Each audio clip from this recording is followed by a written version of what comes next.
after time. All I've got left is my will to survive, but I've got the fire burning inside. And I've waited so long for this moment in time. I'm gonna change, you wait and see. I'm gonna be the best I can be. I'll be much better than everybody, 'cause this time it's all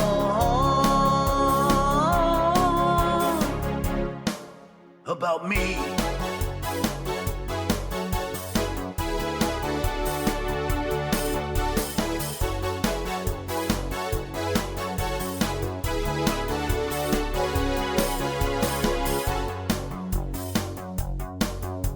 You can dream when you sleep, you can sleep when you're dead. The bitch is hungry and she needs to be fed. I'm not gonna have sand kicked in my face anymore till the day that I die. Show me the way, show me a sign. Show me that this time it's my turn to shine. I'm gonna be so much better than you, 'cause this time it's all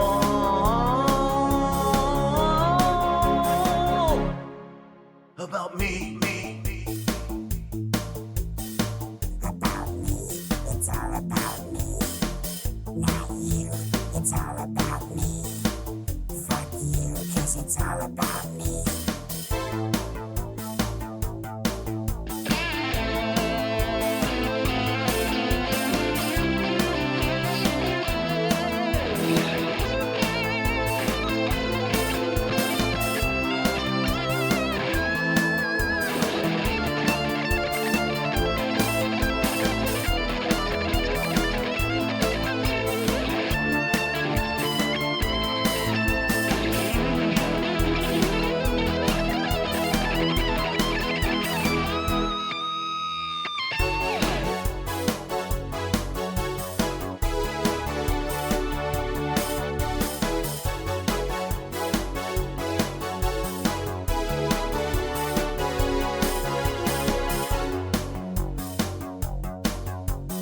Early to bed, early to rise. Could I have a salad instead of the fries? The odds are against me, but what the hell? I'm gonna start standing up for myself. I'm gonna change, you wait and see. I'm gonna be the best I can be.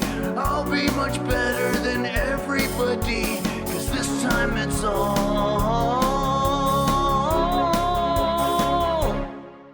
about me.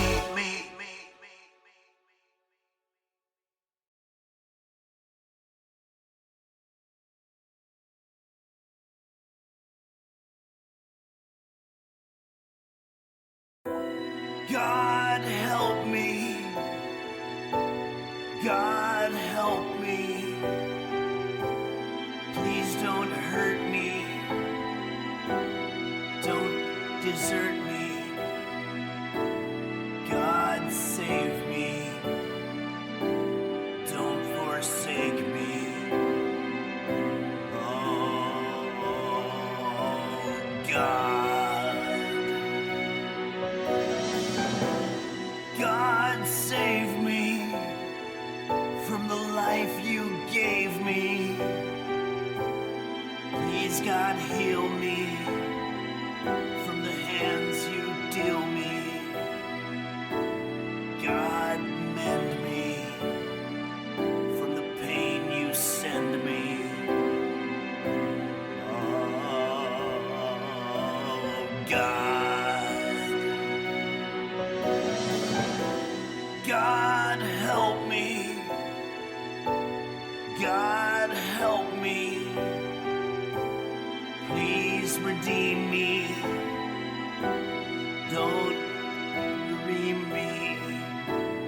Please, God, spare me all the things that scare me. Oh, God. Oh, God, don't you see all this pain, all this misery, all this suffering, all this sorrow, all this paperwork, deadlines, Bills, congestion, heartache, customer service. God help me. God help me. Please don't hurt me.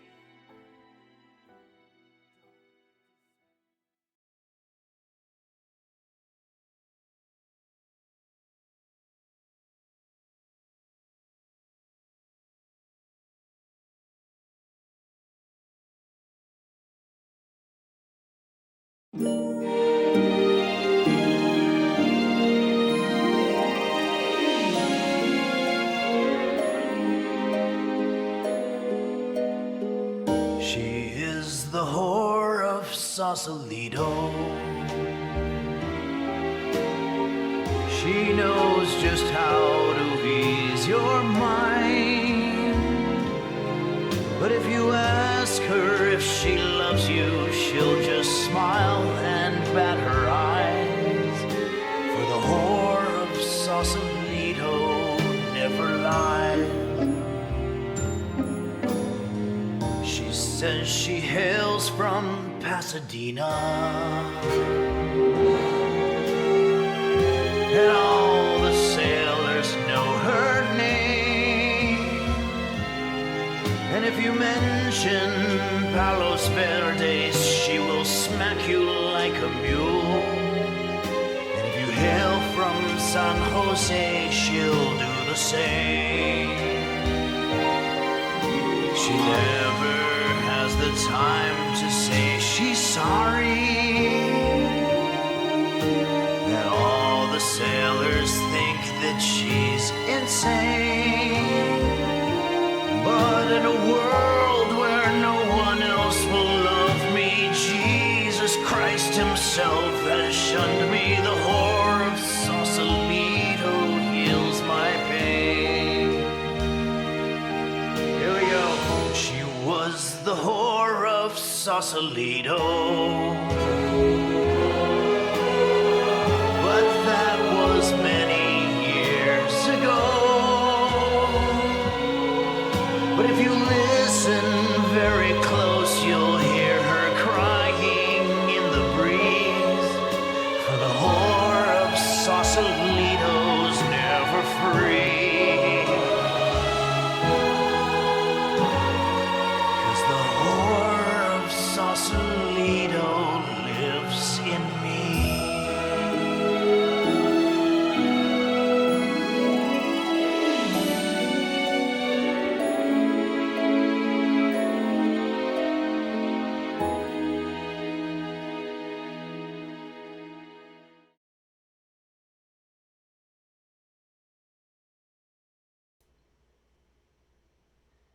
Testing the mic 1, 2. Checking the mic test. Testing the mic 2, 2, 1. Check.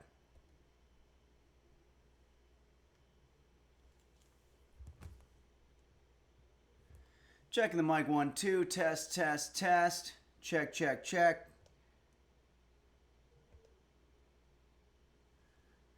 Checking the mic 1, 2. Help. Help.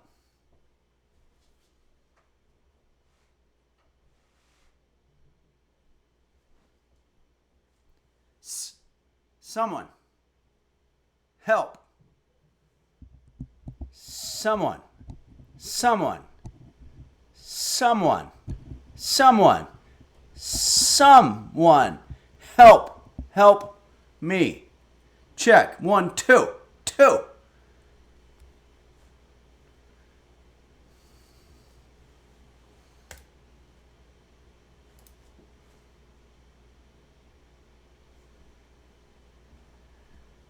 Hello, everybody. Welcome to Henry's Kitchen, where today I'm going to be teaching you how to make, not how to make anything, but more of a technique thing.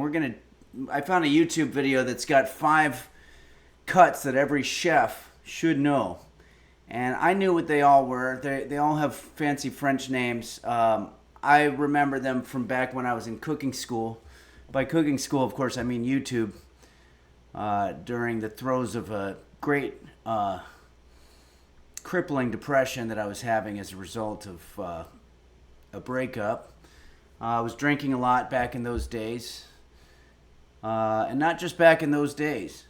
Jackie Faye says, loving the beard, Henry. Thank you very much. Recently I was walking on the sidewalk and someone said, hey, Kenny Rogers. And I took that as a compliment. I'm a big fan of Kenny Rogers. I actually think Kenny Rogers was a great looking guy. I aspire to be as good looking as Kenny Rogers was. He had a much nicer situation happening there. Thanks, M. Cariotti. And Dendra Leon is right. The necklace is back. One of my 2025 resolutions, if you will, was that I wanted to start wearing more bling. So I'm trying to introduce the necklace gradually. You have to do it gradually, guys, because if you all of a sudden show up to a place with your friends, if you have friends, and you've got a bunch of bling on you, everybody's going to make fun of you. So you have to sort of slowly introduce it and make them wonder, did he always have that necklace and I just never noticed it? Maybe he had a shirt that was covering up, but that way it sort of doesn't look like you're all of a sudden overnight trying to change yourself, because that's embarrassing. Parasitosis says gold is one way to invest your money. You may as well look good while you're doing it. Yeah, absolutely. You can buy gold tooth, for example. That's something that I've seen. That's an investment. People think, oh, that's a crazy waste of money. It's an investment. It's gold. It's a commodity. It's something that will be here long after we're all dead and has been here long before we were all dead. M. Cariotti says it's a gradual type situation. Yeah, you have to be gradual with it. Ouija Board, B-O-R-E-D, says know your bling limits. You have to. Yeah, you have to slowly introduce stuff until it's... the comparison would be the frog in the boiling pot. Your friends are the proverbial frog and you're the boiling pot, where you keep sort of slowly adding things. Now you've got a ring, and now you've got, oh no. My cat, roast beef. It's coming to ruin everything. Jeez. I had a nice shot of him on the bed, but he got up. What do you want? I've given him food, water, the whole bit. I think he's just cranky because he's the equivalent of a 107-year-old man. It's Kate X says, hey, Henry, a few of us watched The Stuff before the stream. Do you know if there's a recipe for that? Thanks. The Stuff. Oh, that's what I did a commercial for many, many years ago. Let's go ahead and pull that up. I actually never saw the movie. I was auditioning to be a guy who saw the movie and really loved it. But the big scandal there was that I had never even seen it. I was just trying to get paid to say that I liked it. But we're going to have to find it. Hold on a second.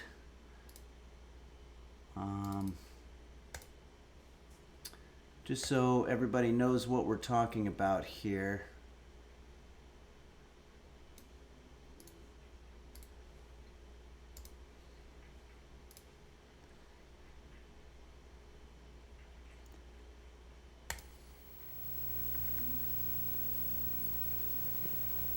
I've just seen this new movie called The Stuff, and I've got to tell you, I've got to tell someone. It was so frightening, so scary, it made the hair stand up on the back of my neck. You see, the stuff turns people like you and me into monsters. It was horrifying. It gives me the shakes just thinking about it. Seeing The Stuff is going to be the most terrifying experience you've ever had at the movies. But don't take my word for it. You're just going to have to see the stuff for yourself. Ugh. Yeah, I messed up the last line, and that was enough. That was sort of a deal breaker. And I didn't get the... Oingo Boingo 666 says, it gives me the shits just thinking about it. Yeah, that would have been better copy, if you will. It's Kate X says the movie is available for free on YouTube as well. I did not know that.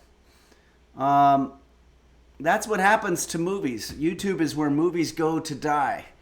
But the good thing is we can all watch them dead for years after they were once somebody's dream.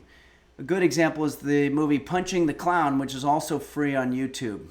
Just look up Punching the Clown full movie. Parasitosis says the stuff was a 1.5 out of 5. Would have been an easy 5 out of 5 with you. Thank you. Thanks very much. And I want to make it clear, I was only auditioning for a commercial for the stuff, not an actual, not to be in the movie. But I would have been happy with either one. Interestingly enough, the commercial would have been seen by more people and also would have paid more money than anybody who was in the actual movie. Alexander Dean says, we really enjoyed watching The Stuff. The Stuff turns people into monsters. I get the shits just thinking about it. Okay. All right, everybody, we're getting off a little bit. I'm going to pour my coffee.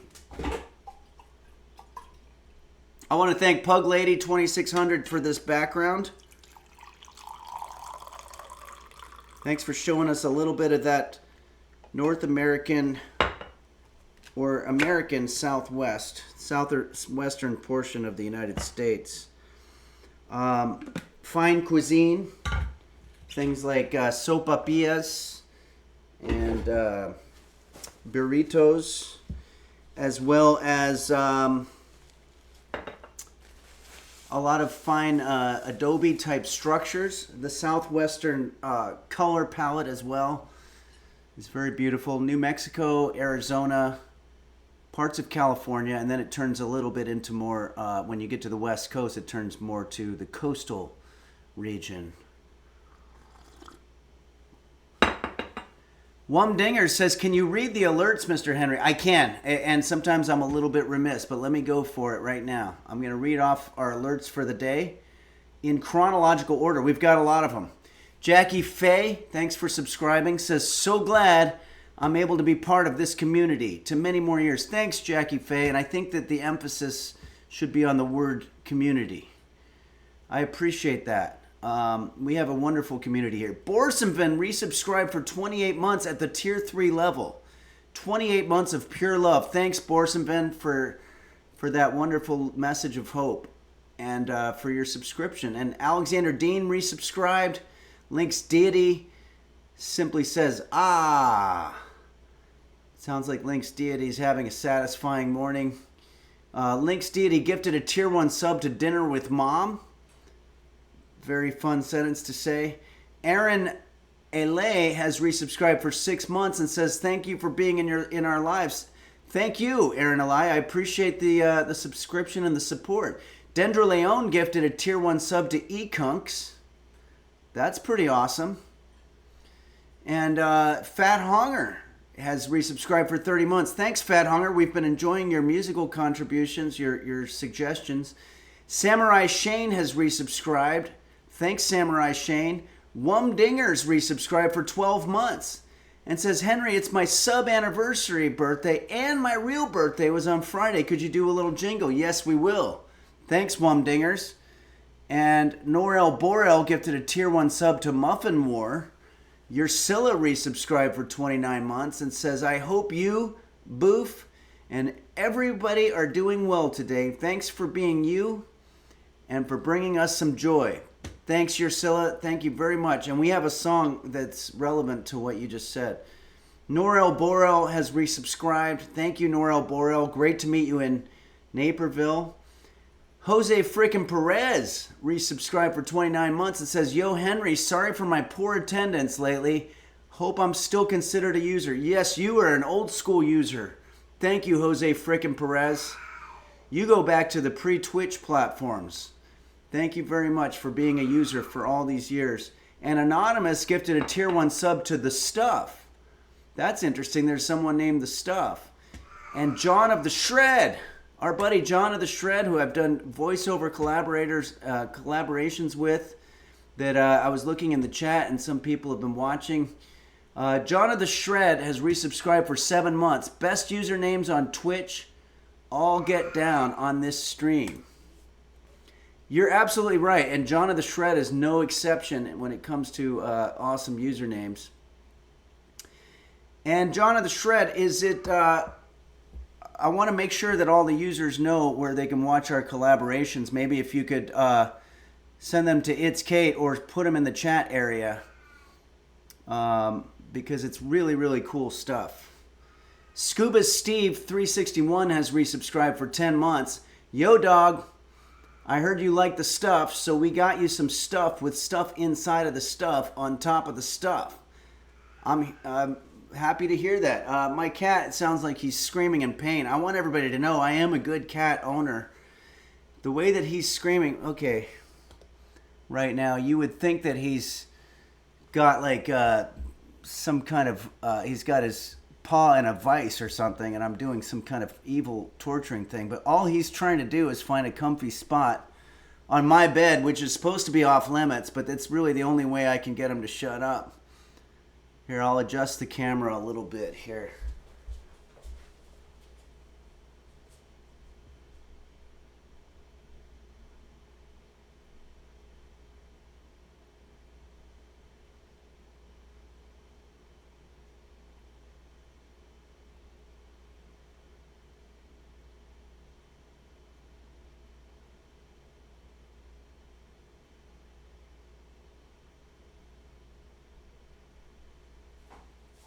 Wow, he was giving me a little bit of the stink eye there, just for trying to adjust the camera on my own bed. Norel Borel says Miracle on Birch Street. Oh yeah, that's what it is. Miracle on Birch Street was cracking me up. Great collab. Awesome. Thanks, Norel Borel. That's the collab I did with John of the Shred. It's really great music and content and everything. Dark Ages, like a little alien sent here to protect our mental fortitude in these trying times. You're absolutely right. Scuba Steve 361 resubscribed for 10 months. Yo, dog.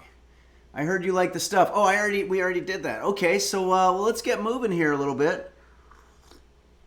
Wumdingers has a birthday, and we have another special birthday from one of our users. So let's get to that.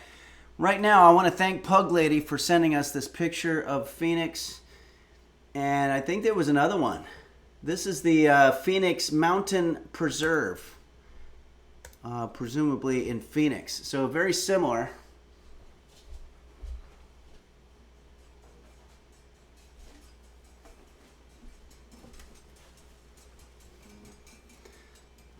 Get some reverb going. Check 1, 2, 2. 2. Check 1, 2, 2. You can hear me okay? Pug Lady says Beef looks like he just saw the stuff. Yeah, he has a look of, he has resting surprise face, which I think is adorable. Let's see if we can see him now. Okay, so not much going on with the roast beef cam. He seems to have positioned himself the opposite direction so that we get his rear end and his cute face is on the other side, because it would just be a little too convenient for him to put his face in front of the camera. Mountain Badger 64 says, when roast beef was screaming, my kitten got his head stuck in an empty tissue box. He joined Beef in the house, but instead of sitting on a bed, he just walked around backwards. Man, that is terrifying when these cats get their heads stuck in stuff, especially a kitten. But I'm glad. Maybe that must have been a weird thing. You must have been hearing a lot of feline screaming happening for a second there. It must have been jarring. Okay. Zero Tolerance says roast beef had mastered the art of stillness. Yes, indeed. Okay, I'm going to put on the reverb. Oh, we got the reverb. So we're going to do a song for Wumdingers, who's resubscribed for 12 months on a 12-month streak and had a sub anniversary recently and a real birthday on Friday. So here we go. For Wumdingers.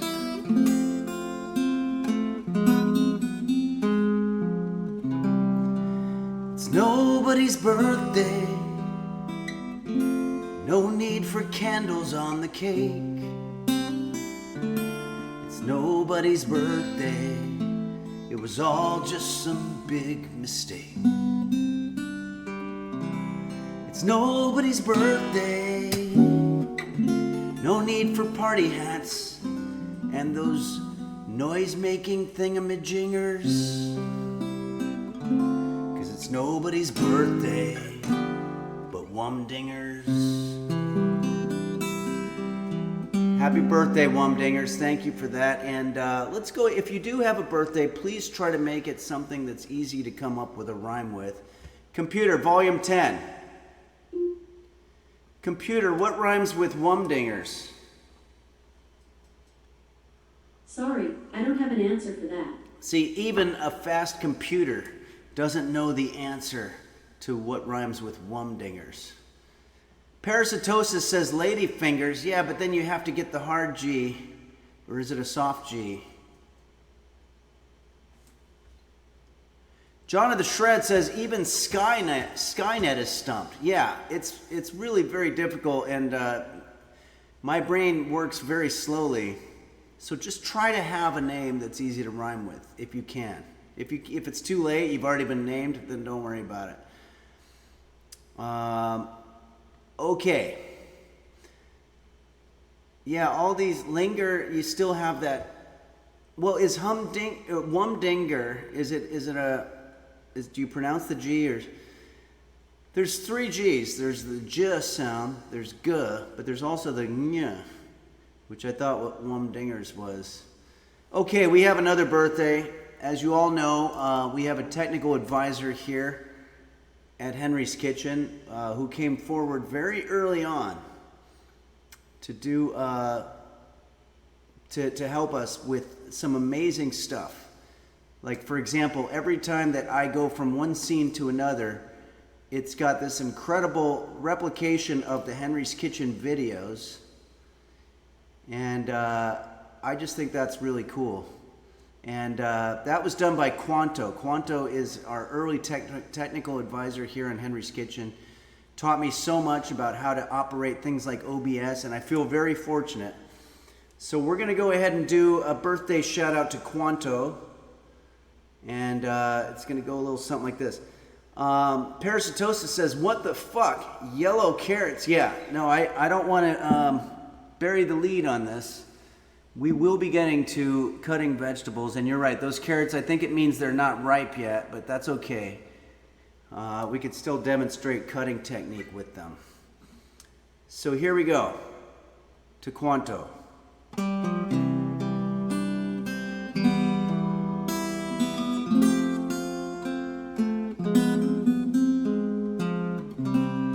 It's nobody's birthday. No need to pin the tail on the donkey today. It's nobody's birthday. There's no need to celebrate being alive when your dreams get whisked away. It's nobody's birthday.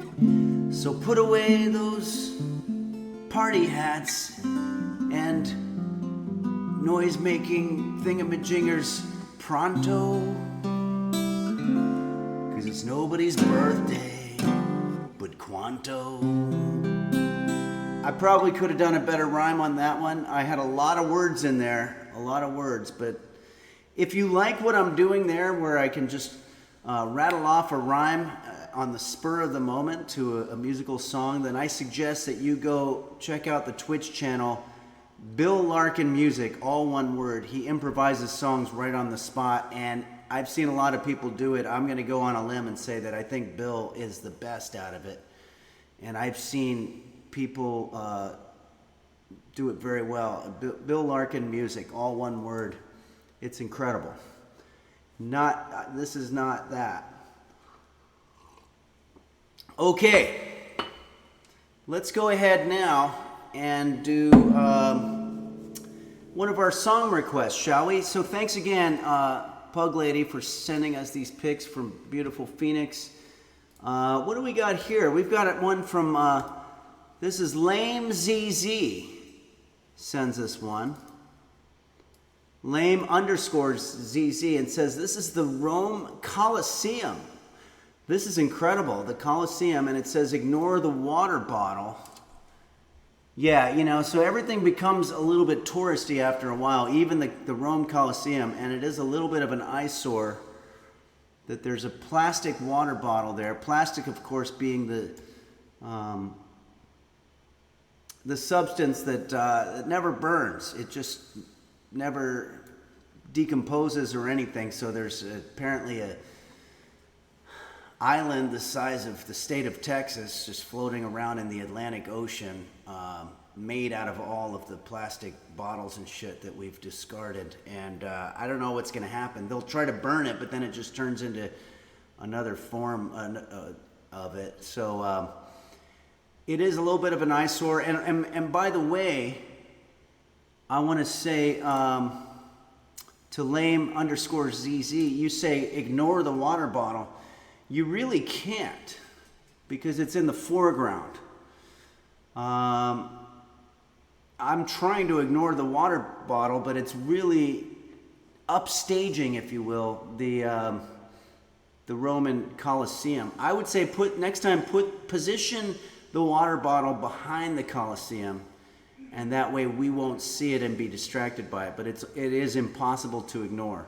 Evil Ian 2 says, I can only focus on the water bottle. Yeah, I'm having that problem too.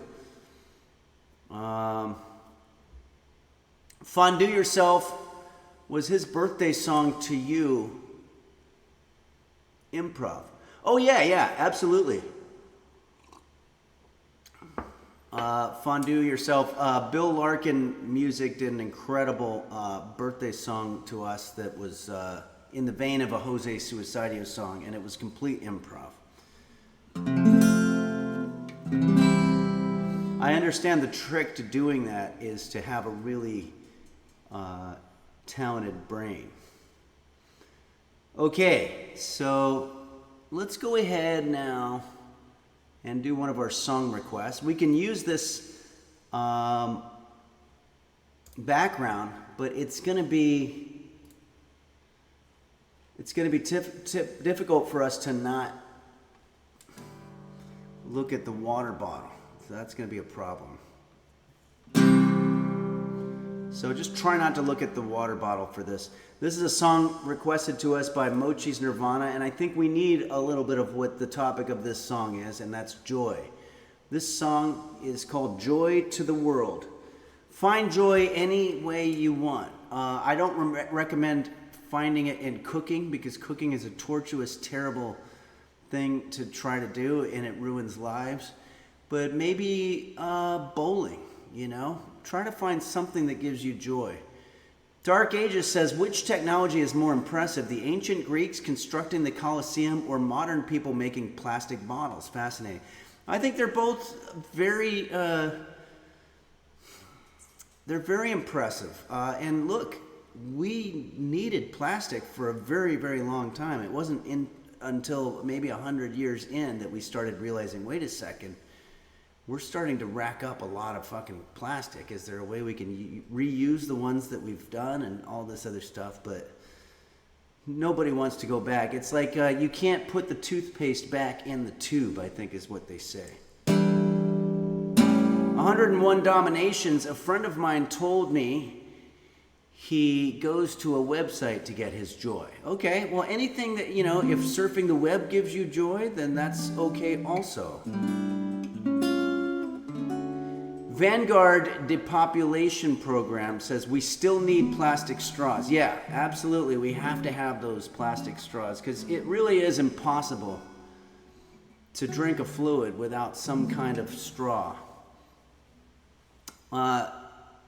Greetings from space. The Colosseum will fully decay before plastic does. Yeah. I think you're absolutely right about that. Dendra Leon says, dumbass Romans should have made it from plastic, I guess. Yeah. If they really wanted it to last forever, they should have just made the whole fucking thing out of plastic. And just, maybe it would be part of an island floating somewhere. Eustache says, What do you do when you want more, but more is very unhealthy for you? Is this a riddle? Is more like a, is that a candy bar or something? What do you do when you want more, but more is unhealthy for you? Well, the right thing to do is to try to abstain from it, but that's almost impossible. So I would say maybe just I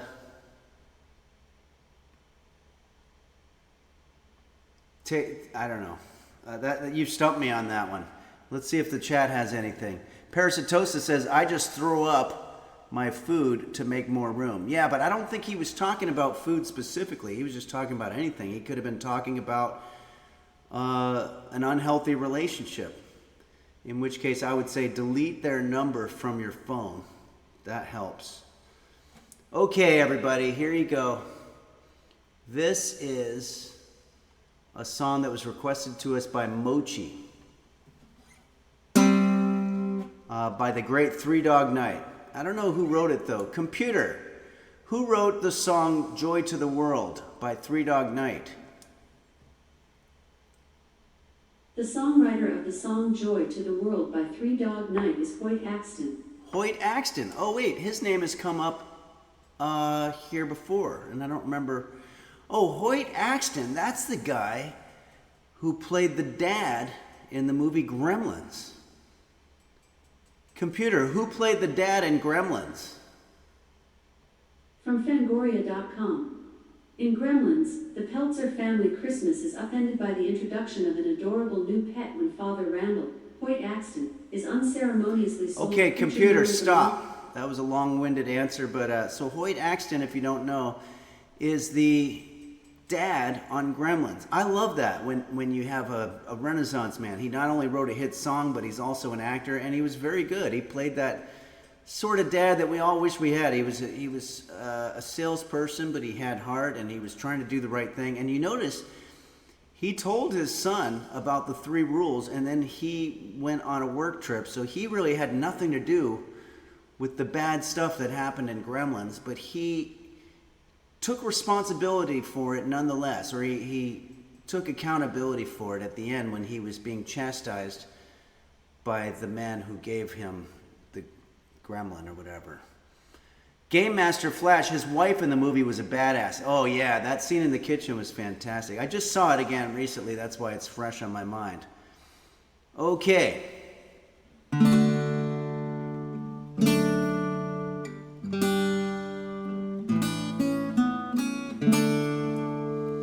Here we go. Without further ado, Hoyt Axton's Joy to the World as sung by is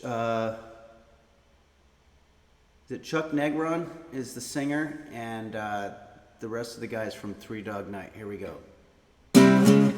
Jeremiah was a bullfrog, was a good friend of mine.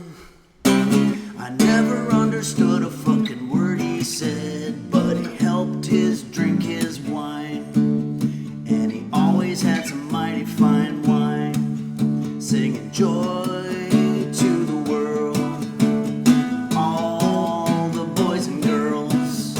Now, joy to the fishes in the deep blue sea, joy to you and me. If I were the king of the world, I'd tell you what I'd do. I'd throw away the cars and the bars and the wars, and I'd make sweet love to you. Well, it has to be consensual. Just because you're the king doesn't mean that that's going to happen. Joy to the world, all the boys and girls. Joy to the fishes in the deep blue sea. Joy to you and me. Computer, what is the plural of fish? Here is an answer from an Alexa Answers contributor that I translated. The plural of fish is fish. That's what I thought. Joy to the fishes. I love Hoyt Axton, but he's got to correct this. Joy to the fish. I'm gonna change it on the fly here. Art is a living, breathing process, and I'm gonna take it on myself to correct the grammar of this song. Sorry about the interruption, everybody. You know I love the ladies. I like to have my fun. I'm a high life flyer and a radio rider, a straight shooting son of a gun. I said a straight shooting son of a gun. Boy, he really wants people to know he's straight, I guess. Singing joy to the world, all the boys and girls. Joy to the fish in the deep blue sea. Joy to you and me. Uh-oh. Key change. Joy to the world, all the boys and girls. Joy to the fish in the deep blue sea. Joy to you and me. Oh, that's it. It just does that 100 times. Joy to the world, all the boys and girls. Joy to the fish in the deep blue sea. Joy to you and me.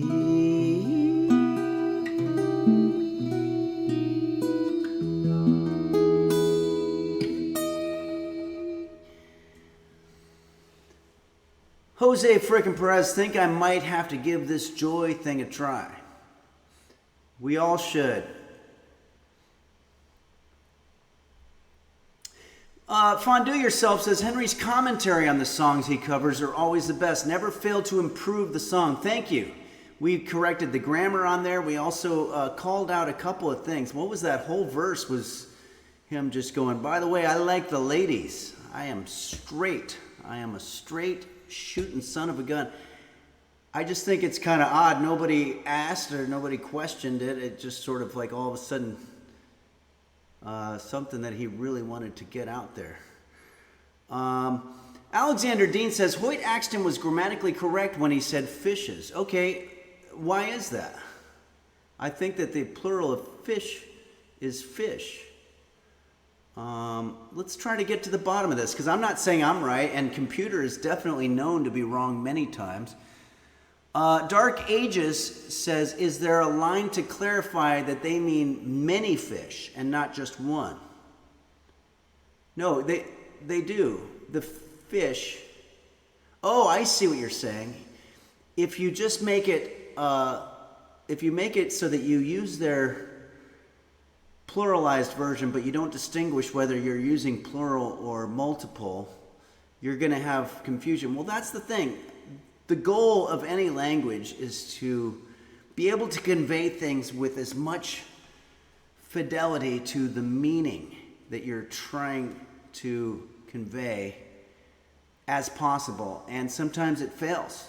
It fails miserably. Lunaku says maybe he was seeking joy because he wanted to come out of the closet but couldn't. Yeah, I think there's something going on there. I mean, you just don't hear that in a lot of songs. It's not like Johnny Cash is, what would be an example? I hurt myself today. By the way, I like ladies. It's just kind of a weird thing to insert in the middle of your song. Game Master Flash, hey, don't read this on stream. Oh, and then there's a lot of stuff that I guess I shouldn't read, but I think we should check in on roast beef. Yeah, still hasn't moved position, and that's good. Everyone type Forson says, hi, Henlips. Sorry I'm late. Most people are shocked when they find out how bad I am as an electrician. I can imagine that would be shocking. Dark Ages, is there a line to clarify? Oh, yeah, and then we talked about that. Okay, I think it's time to move on to our next song here. See if there's any alerts. Scuba Steve 361, thanks again for resubscribing. Okay, we have a song request here. Smoke Gets in Your Eyes by Anti-Paster. Anti-Paster, of course, requested last time. We here in Southern California, unfortunately, experienced a bit of a disaster. If you lived in the particular affected areas, and let's face it, it's one big city with 10 million people or whatever, and it's very difficult to have part of it be a disaster without somehow impacting at least friends of everybody. I have one friend who lost their home. Actually, 3 friends who lost their home, one who's very close, and a couple of others. And I'll be posting the, what do you call it, the GoFundMe and all that kind of stuff. I can only imagine what it must be like. So that said, it does seem to be behind us. The weather conditions have gotten much less amenable to that type of thing, but it's going to happen again next year and the year after that. It's fire season. It happens. I grew up here. It's every year, and there's really all you can do is try not to frickin' light your bong on the hunting trail or whatever it is. I picture Jeff Spicoli being the guy whose fault it is, but what do I know? Alexander Dean says, "Viva la France."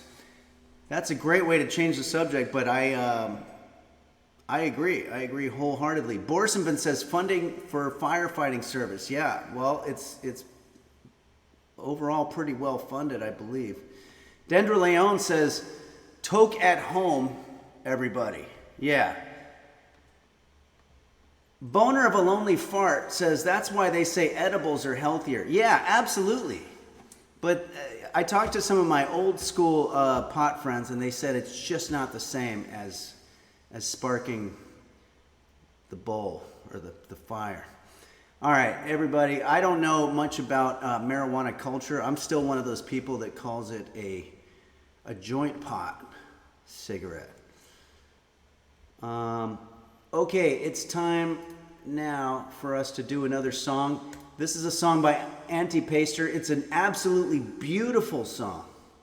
It's a beautiful song. It's by the Platters. I don't know who wrote it. Computer, who wrote "Smoke Gets in Your Eyes"?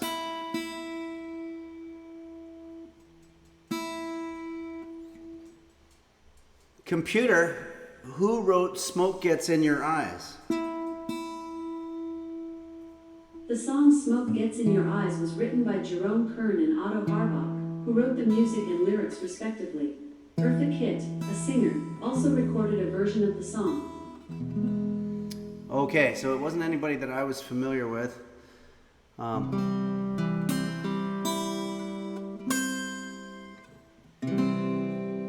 Here we go.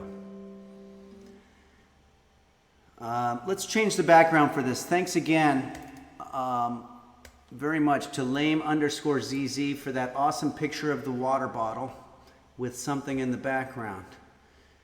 Catwoman, you're right, Dendra Leon. Dark Ages, this looks like a nice one. Dark Ages sent us this picture here. Wow, what a beautiful picture. Is that a river? Wait, I can't see very well. Let's see what that is. Dark Ages says, "From another camping trip in Colorado near Silverton a while back. The Milky Way framed between tall trees illuminated by firelight." Oh, okay.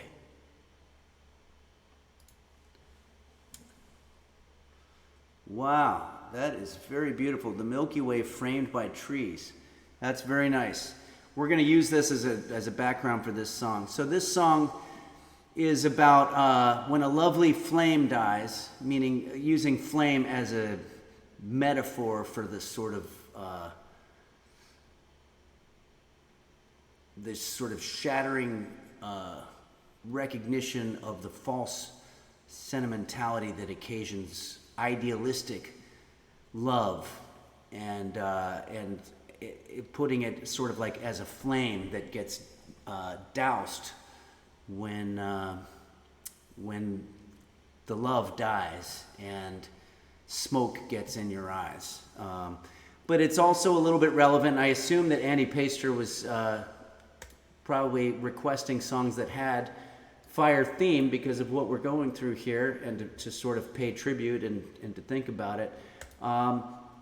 Not only does smoke get in your eyes, if you're just in the community where there was a wildfire, a brush fire, or whatever, and it's good to wear. I've been wearing my Onyo helm, which is basically a welder's helmet when I go to the store and stuff like that.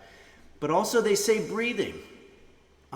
Breathing after a brush fire is the equivalent of smoking 10 cigarettes while you're hungover.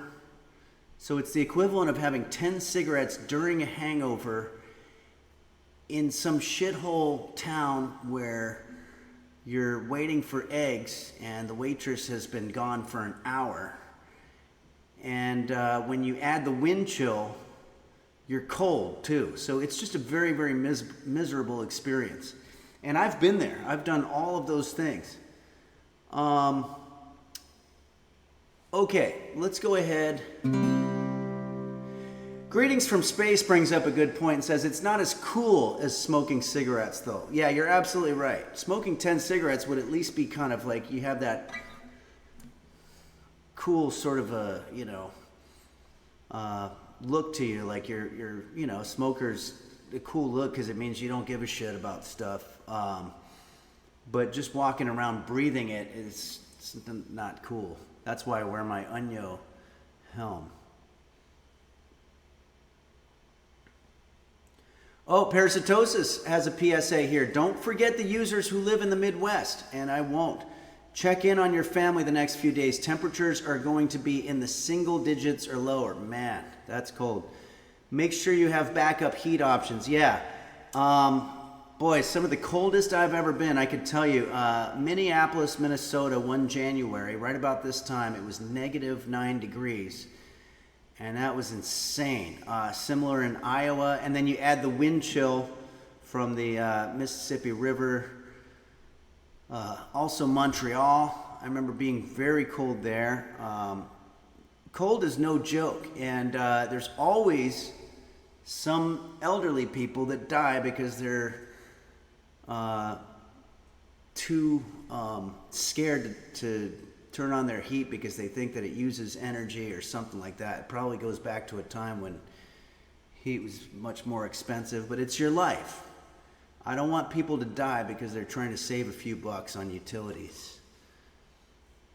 So parasitosis is exactly right. It says every winter it happens. It is sad. It's very sad. So please, if you have parents that are older and they're thinking that way, make sure that they've got heat, a couple of sources of heat. Space heaters, what would you recommend, Parasitosis? I know power goes out sometimes, so space heaters aren't going to do you much. But I don't know. Nature wants to kill you. That's the important thing to remember. All right, so here we go. We're going to try to get through this song without getting too deep.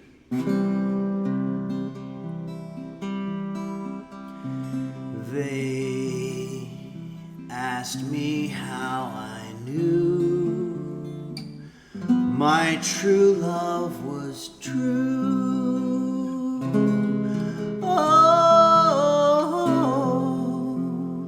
I of course replied, something here inside cannot be denied.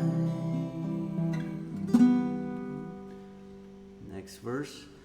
They said someday you'll find all who love are blind. Oh, when your heart's on fire, you must realize smoke gets in your eyes. Key change here. Difficult chords. What have I gotten myself into? So I chaffed them and I gaily laughed to think that they could doubt my love. Yet today my love has flown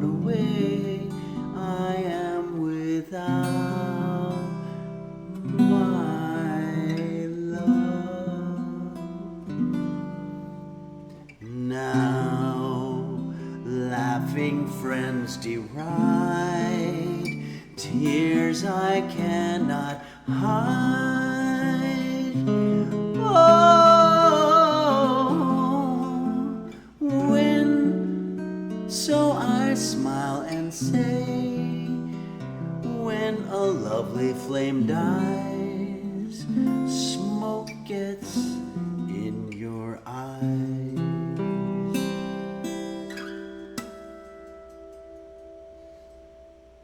Beautiful, absolutely beautiful song. Thank you so much. Thanks, Boner of a Lonely Fart, as well as Beelzebub, Fat Hunger, Evil Ian 02, Consensual Bandit, Munch Hotel. Thanks everybody for the great emoji comments.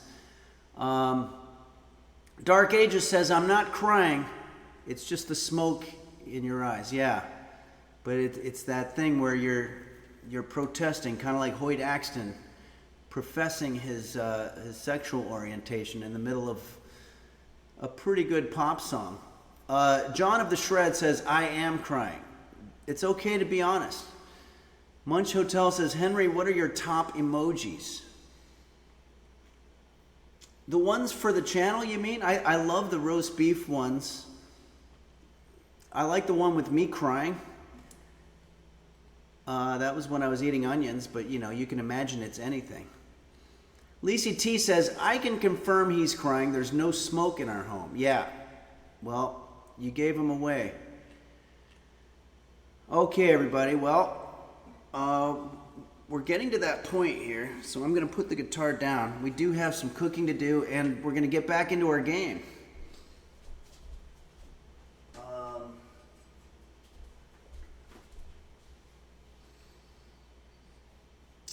Let's just see if there's any other pictures here. Thanks again, Dark Ages, for that awesome picture. Kala. Wow. Kala sends pictures from Finland, the land of the midnight absence of sun, I think it's called. The land of the noon absence of sun. I don't really know. I've never been there, but these are always incredibly beautiful pictures. Is Kala there right now? Kala, can you tell us where this is? Because this is really a place that I'd like to go. And what are those things? Is that a problem with the camera, or are those like leaves of some sort? Flying fish? I can't tell what's happening there, but my eyes aren't very good. Dendra Leon says it looks like tempere. Tempere? I don't know how to pronounce it. Tampere? Parasitosis says Finland's slogan is fuck the sun. I like that attitude. I like that they're doing that. John of the Shred says flying fishes. Okay, wait, this is going to be an ongoing thing. We don't know what the plural of fish is. But it is true that if you just say fish, wow, did you see that flying fish? Well, you'd say those flying fish. It's Kate X, not seen Kala, sadly. Okay, well, we'll see her soon enough. Boner of a Lonely Fart says, I always laugh and cry during these streams and many other times. Wow, that's very deep. Master Cookie the Third, hey Henry, do you know I pushed my fingers into my eyeball by Slipknot? I do not know that one. But put it in the request for the Discord and the music request area, and maybe I'll be able to learn it. Okay. Phaedrus sends us this cool one. This is, what are these, beans? Refried beans, maybe? Or potatoes? I can't tell what's going on in this pic, but I like the symmetry. And I wanted to tell everybody, and particularly Dark Aegis and Lisi, I went to the Las Vegas Meow Wolf, and it was absolutely incredible. I really loved it. It was a lot of fun. I loved the video and content. It was great satire and also just a lot of incredible visuals. So I recommend going to any of the Meow Wolves. The one in Santa Fe, New Mexico, was incredible also. All right, everybody. Well, here we go.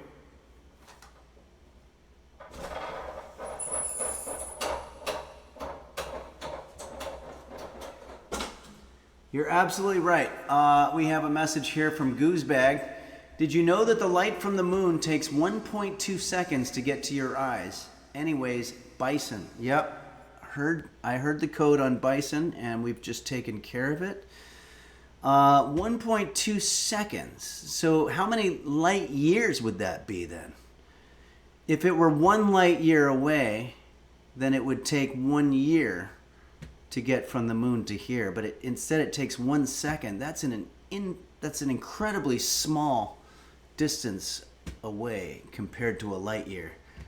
I think that if you could travel from one end of the Milky Way galaxy to the other, it would take you 100,000 years traveling at the speed of light. I do recall that statistic. Of course, I could very easily be talking out of my ass. That's where it's important for you to do your real-time fact-checking on your device. But I think that's what it was. And remember, the Milky Way galaxy is only one of an infinite... The number of galaxies, I think, is similar to the grains of sand on any given beach or all the beaches. It's just incredible. So the moon is actually right there. It's so close you almost feel like you could reach your hand out and grab it. Some of us are hoping that all of a sudden it gets off of its course and just crashes into our home. I'm not saying I am, but some people are. You just want to make sure whoever is hoping that that happens, make sure that they live on the exact other side of the world from you.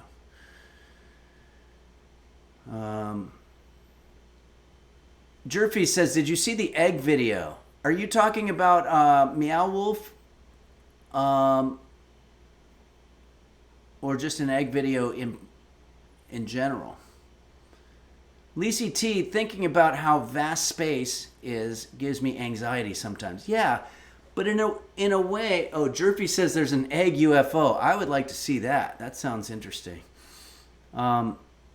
Lacey, in a way, I think it actually makes me feel less anxiety, because then you're just like, well, I mean, we're so insignificant. What does it matter?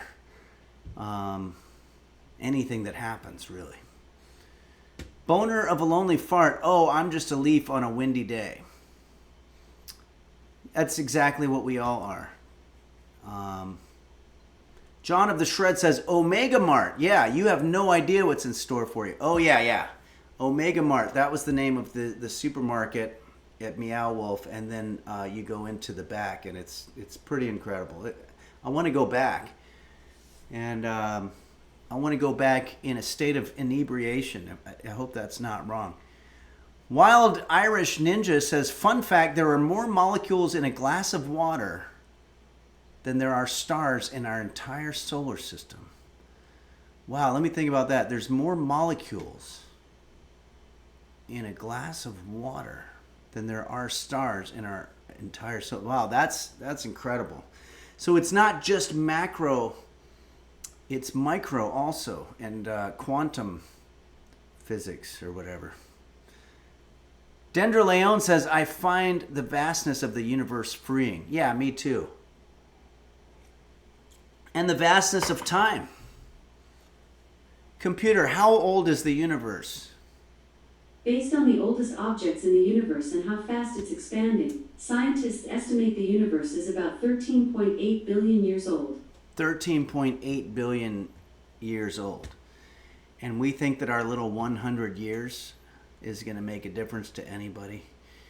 Fitchin' Hat, there's an infinite number of infinities. Oh, wow. I didn't know that. That one is actually, that does hurt my brain a little bit to think about.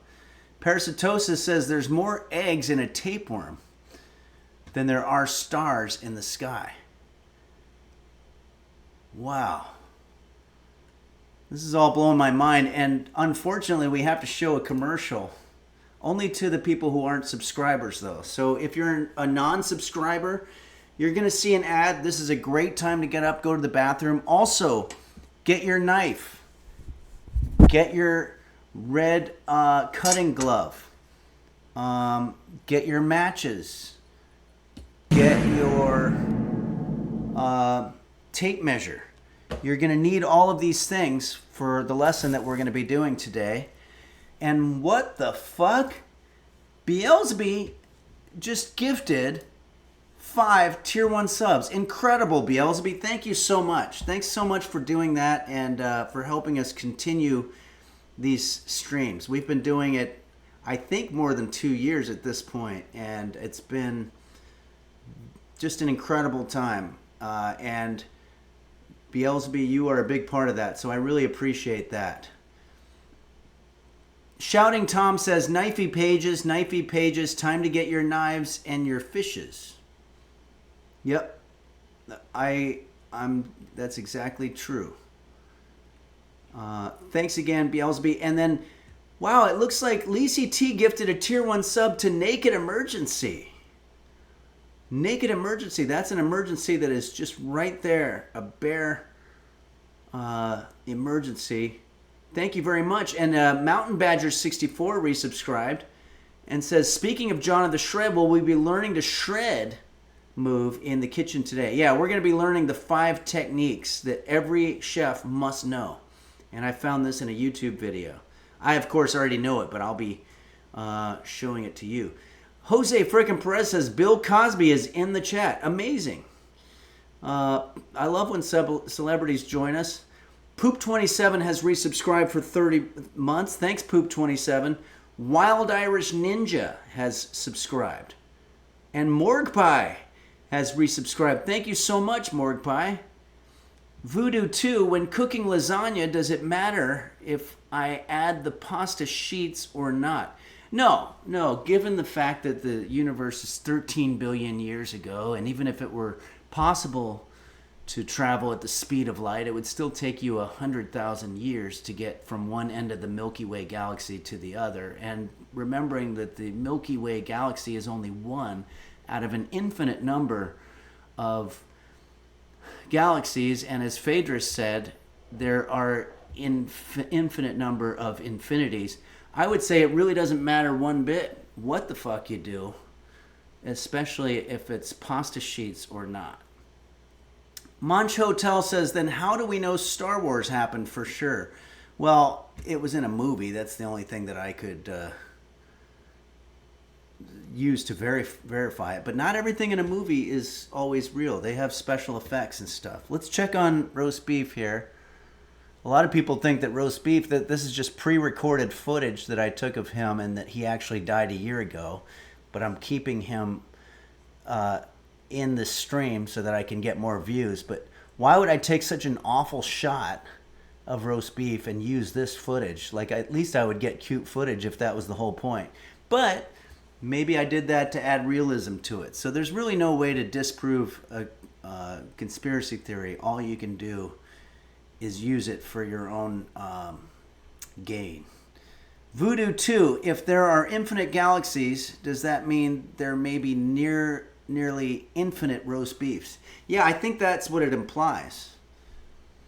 That roast beef is infinity, and yet he's the number 0 at the same time. It gets very confusing.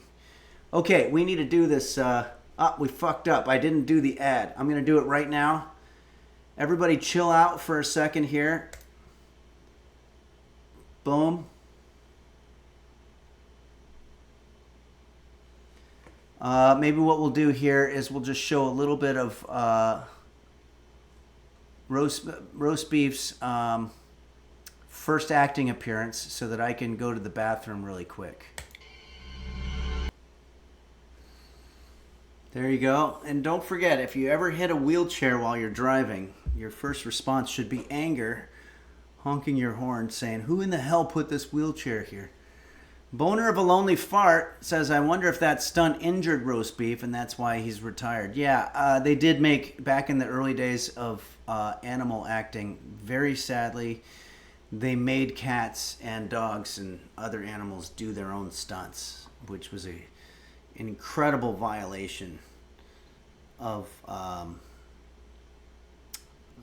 I was going to say human rights, but I would say animal rights, probably more appropriate. Midnight Faded says, roast beef kills a lady in San Fran. Yeah. because she probably did die. I didn't see the movie. The movie is called Eye of the Cat, and it's from 1969. King Cyan, first of his name, 69, says they had to paralyze that woman so she could play this role. No, she might have been just acting the part, but then I'm not really sure. Borsenvin says this could have been easily prevented had the healthcare system not been so ruthless. Hashtag Luigi.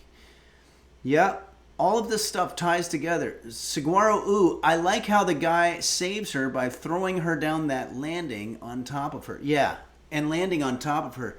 Yeah, it seems like there would have been a more graceful way to do it. The movie looks pretty bad. Delph 295, so it's not actually roast beef or maybe his grandfather? No, you've heard of cats having 9 lives, right? Well, those lives sometimes can be in succession. So if the average lifespan of a cat is 20 years, let's say, it's probably more like, well, it depends. If they're an indoor cat, I think it's like 16 years. So roast beef's on borrowed time. But you would do all of those 9 lives successively. So let's do a little math here. Computer, what is the average lifespan of a cat? On average, cats have a lifespan of 15 years. However, this can vary depending on factors such as breed, diet, and overall health. Okay.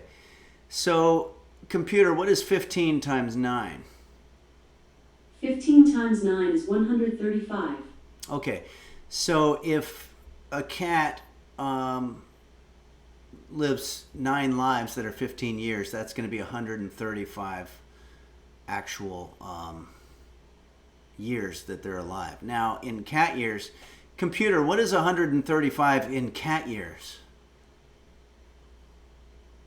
If you're wondering about the age of a 135-year-old cat, in cat years it's roughly equivalent to 557 years in human years. Yeah, so if roast beef is on his last life, which it looks like he is, he's more than 500 years old.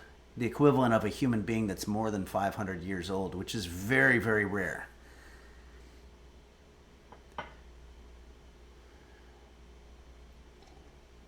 Jerfies says, so they are like Greenland sharks. Yeah, they're exactly like Greenland sharks.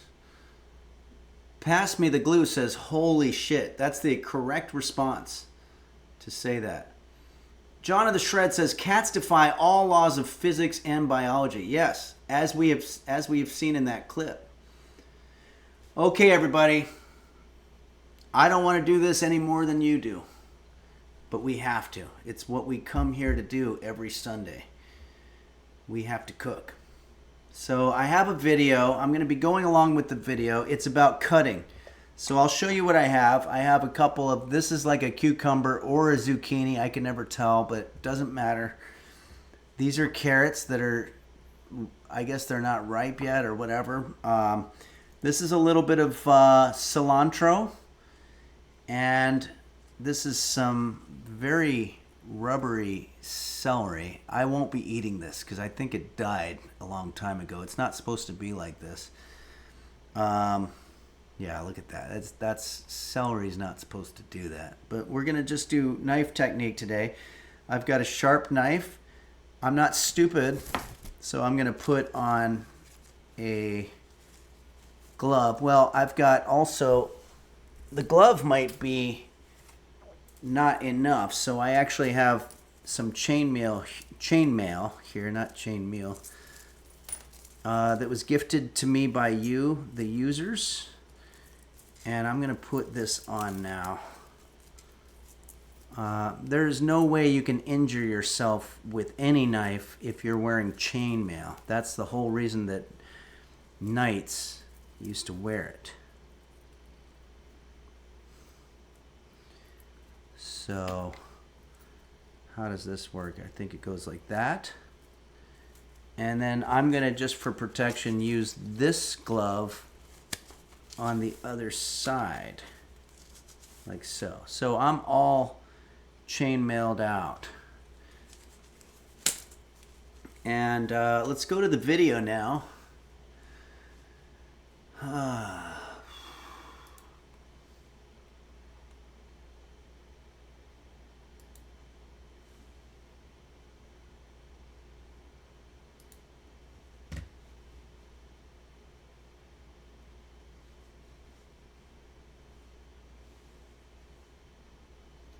Okay, so where's my fucking cursor? Okay, there it is. Sorry about the language there, guys. Sometimes that happens. I want to make sure I can see everything okay.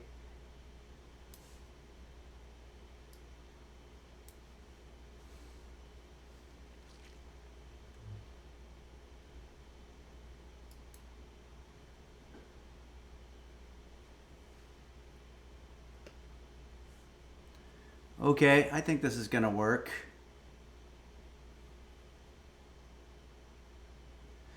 Aaron Eli says, Henry, in the future, do you think we'll still be using knives? Like maybe laser knives will take off. I hope so. I really hope technology gets to a point where none of us have to die for any reason, especially trivial, trying to make food. Okay. You can see this YouTube stuff going on here, and I want to make sure you can hear it. I think I haven't been able to work with Quanto in a while, so let me know if you hear echo or anything like that. But we're going to go ahead and do this. 5 vegetable cuts you should know.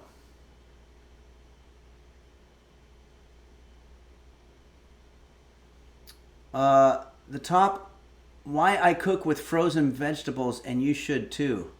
Oh, maybe that's all it is. It's that it's frozen. This guy's name is Ethan Chibo. So go check him out. It looks like he's got a lot of good stuff. So here we go. Of vegetables that you should know as a home cook. And for the fun of it, I decided to add 3 more cuts that you'll honestly probably never use. To have the best success with these cuts, you need to have a sharp knife. So that means you may need to touch up your knife on a whetstone or run it a couple times on your honing rod. With that being said, on your horny rod, what in the hell is let's walk into cut number 1. A julienne is a long rectangular cut like a matchstick. Square the veg. Hold on, we're gonna do this. Julienne, I've seen this. A julienne is a long rectangular cut like a matchstick. Square the vegetable, then make parallel cuts into even thickness sheets. Then stack. Okay, he's going too fast. He started by saying square the vegetable. Let's do that now.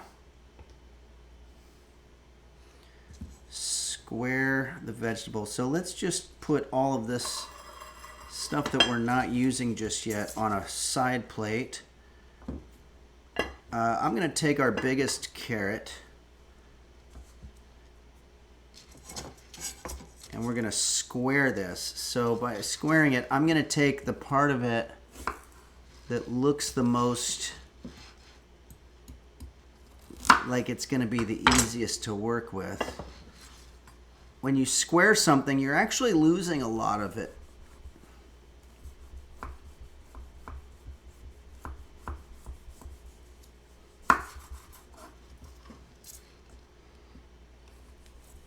But that's okay. A lot of times, knife technique is really more about presentation.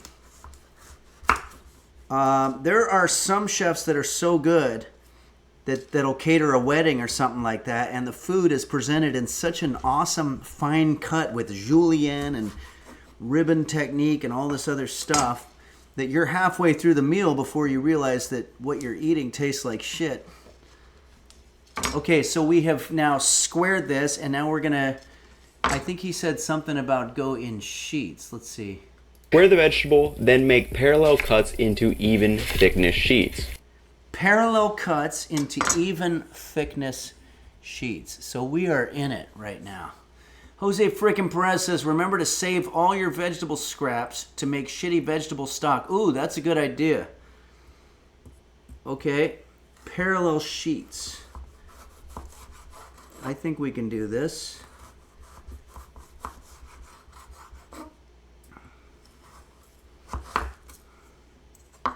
Now, is it going to be possible?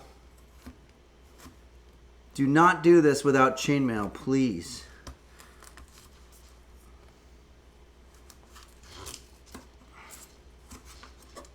I had a couple of them that were slightly too big, so I'm trying to divide those.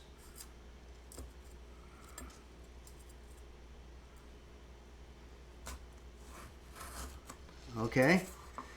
Do not try that. Just don't do this at home. It's too difficult. I don't want anybody out there hurting themselves. Then stack the sheets up and cut them into matchsticks. As defined by the Culinary Institute of America, a regular julienne is 1/8 by 1/8 inch and 1 to 2 inches long, whereas a sticks. Hold on. As defined by the Culinary Institute of America, a Cut them into matchsticks. thickness sheets. Then stack the sheets up and cut them into matchsticks. Okay.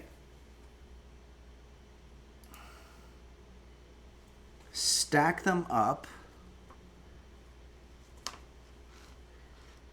Cut them into matchsticks. I have some matchsticks here.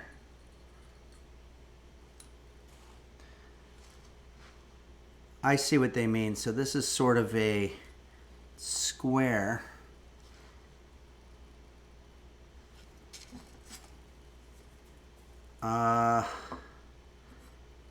Stack them into matchsticks. Well, they don't stack very well, for one thing.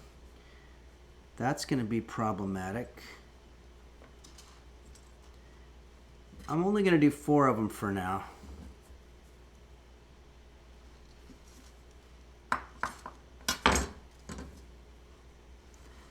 Okay, fuck. I'm only going to do... I'm just going to make slightly larger than matchstick cuts, because this is kind of ridiculous.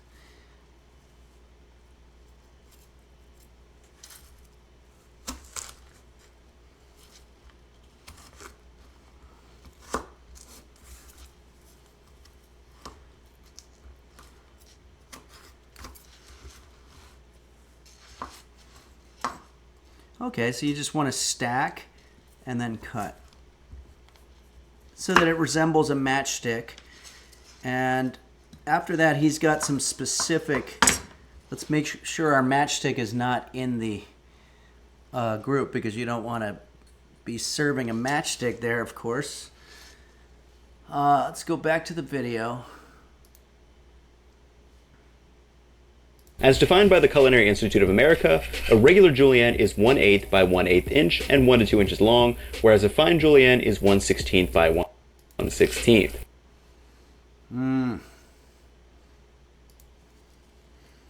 Okay, well, I've got... He said 2 inches long? Hold on. Borsenvin just donated $5. Thank you so much, Borsenvin. And there's a message here.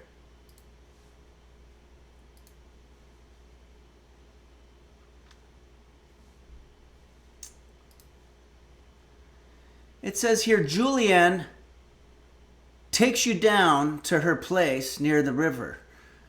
You can hear the boats go by. You can spend the night beside her. And you know that she's half crazy, but that's why you want to be there. And she feeds you tea and oranges that come all the way from China. Borsenvin, I think you're thinking of Suzanne. That's not Julian. Julian is actually a method by which we cut food. But thanks for that, and thanks for the $5 donation. That's very kind of you. And thanks for the trip down memory lane. Suzanne is a wonderful song by Leonard Cohen. Does not have much to do with the cutting technique of julienning. Parasitosis gifted a tier 1 sub to Hotter Dad. Thanks, Parasitosis. And Poop27 resubscribed, so thank you very much. And Wild Irish Ninja and Morgue Pie. Thanks, everybody. Okay, let's get back to work here. I want to see... He said something in the video that I found confusing here.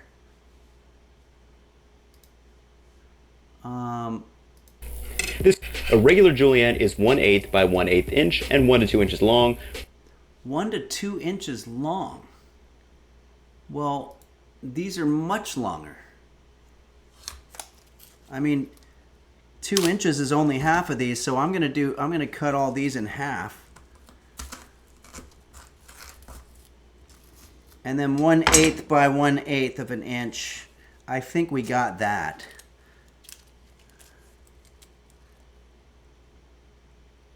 Yeah.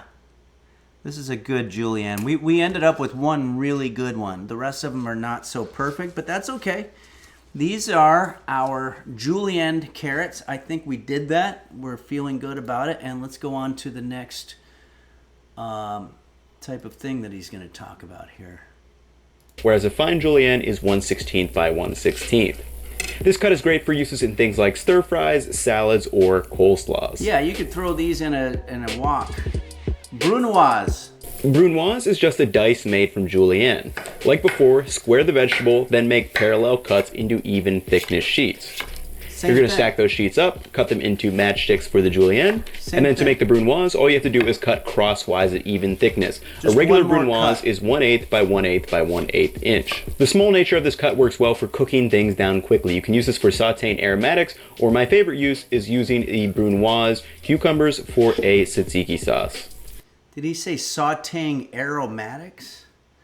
Computer, what is an aromatic? As a noun, aromatic can have a couple meanings. 1.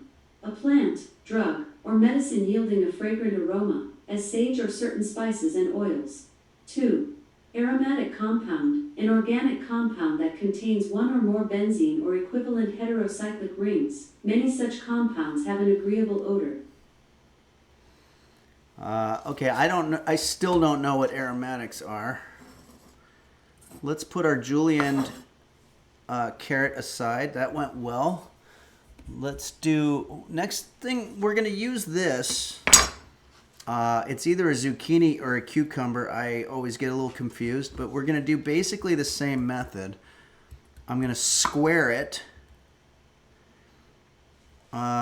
We want 2 inches. I don't know who the fuck is out there doing it in 1 inch. That seems like a waste. But we're going to put this aside. Like Jose frickin' Perez says, use your discarded scraps to make a shitty vegetable stock. Okay. There goes our scraps. We're going to get rid of that. And now we're going to do basically the same method we did last time to make the julienne, but we're going to do one more cut, which is going to make it a brunoise. Okay. There we go. And the next cut is, well, we're going to stack. Remember that? We stack. That one's too small. We're going to discard that.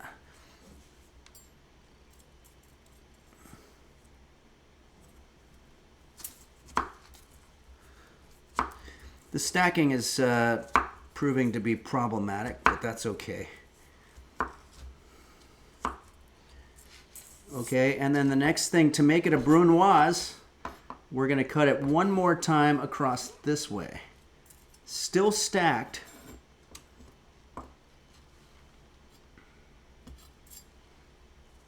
There was a show called Stacked, starring, oh, what the hell was that? Pamela Lee Anderson, or Pamela Anderson Lee. And the stacked part was referring to her bosom, I suppose. Unless there was some other meaning, in which case I'm embarrassed. Okay, there you go. There's our brunoise. Let's try... Let's go on to our video and see. Apparently we've got 3 more. And then we're going to be playing our game, which I'm excited about. Chiffonade is a way to slice leafy greens What was it called? Chiffonade? Chiffonade. and herbs into thin strips or ribbons. Stack your herbs up and then roll them into a tight cylinder and just slice across for fine ribbons. Nora Boral says it was about her book collection. You can use this to sprinkle on as a garnish for soups or salads. I use this most for my basil cut for a tomato sauce, and I'll also sometimes use this for just cutting up a couple of 8 cylinder and just slice across for fine ribbons. Okay, you wrap it into a tight You can use this cylinder. to sprinkle on as a garnish for soups or salads. I use this most for my basil cut for a tomato sauce, and I'll also sometimes use this for just cutting up a couple of romaine leaves for a quick salad. Okay, I think we can do this. So this is called chiffonade. You remember there was a group called the Chiffons. Computer, who is in the Chiffons? According to Wikipedia, the Chiffons were an American girl group originating from the Bronx, a borough of New York City, in 1960. That's not what I asked. I asked who was in it, but I guess we got to be okay with whatever answer computer gives us. That's why this whole... I'm not quite sure how to help you with that. Yeah, that's what I figured. I really don't have a lot of faith in this upcoming era where the computers run everything, because I'm just not very impressed with the one that we have here. And I'll say it right to her face. Okay. We have to wrap this. I'm going to have to take my glove off here because I don't see how anybody could do this without having a little bit of dexterity. You want to wrap it up first into a cylindrical form. Let's get way in here. Cylindrical. And then we're going to take our knife. I would say don't take your glove off at home, but actually hopefully none of you are doing this at all anyway, because we're getting into a very dangerous territory here. Okay, not too much different from just regular slicing there, but that's called chiffonade. It has nothing to do with the group from the Bronx called the Chiffons, who shall remain nameless. That one's not my favorite, to be honest with you, but let's see what else we've got coming up here.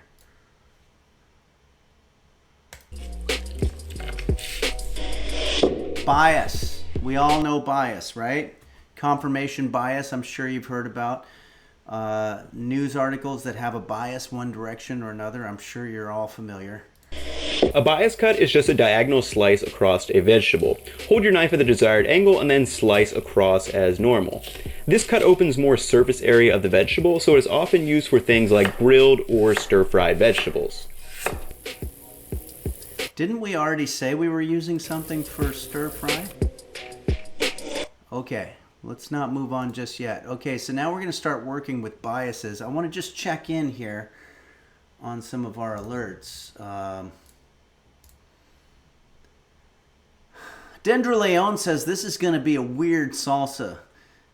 Yeah, but I'm glad you said that because now I know what I can do with all this stuff. Or a weird stir fry. Link's Deity says this guy is passing off his crooked cuts as a skill. Yeah, all he really did was angle it a certain way. Everyone type force, and you're telling me a chicken made my stir fry? No, I think it's called stir fried chicken. Thitchin Hat says unconscious cutting. That's right. If you're non-biased, but here let's see what happens here. I'm gonna grab our sort of rubbery celery. Again, you do not want to use celery like this, but for the purposes of our demonstration, I think it's gonna work.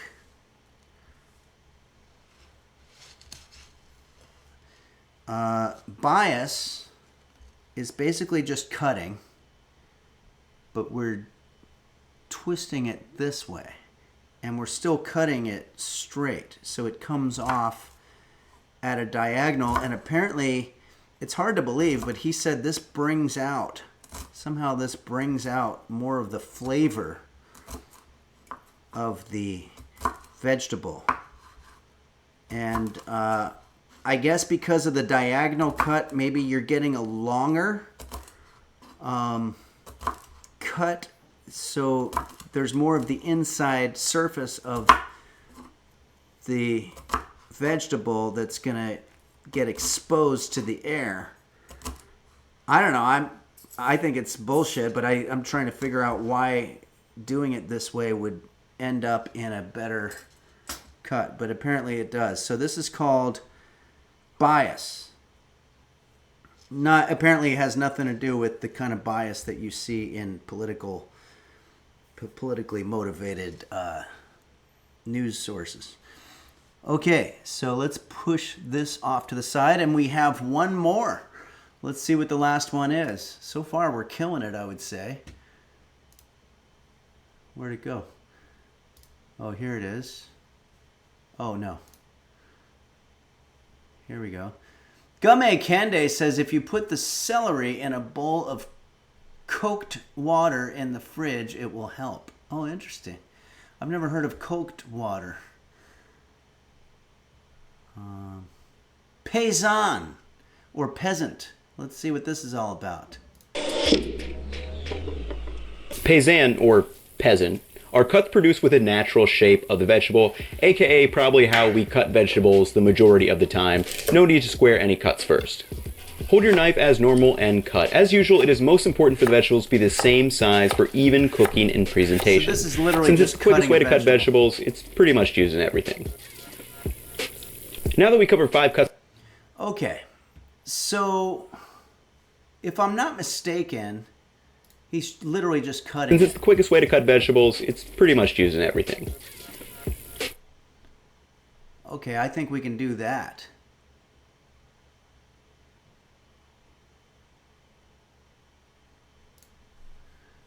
Okay.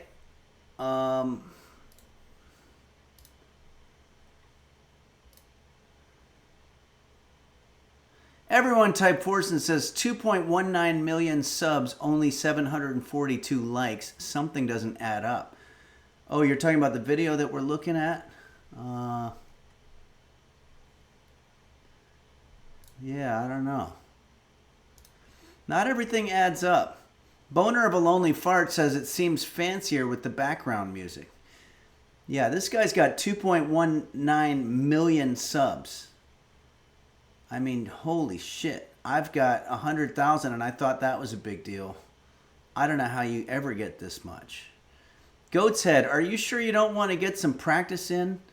Do some measuring maybe before you chop in? Yeah, we're going to do some measuring. Let's go ahead and do this here. Let's see. So what we're doing now is we're basically we're going to grab our carrot, and this is basically just cutting. So we're sort of using all the techniques that we've learned so far. I'm going to start by squaring it.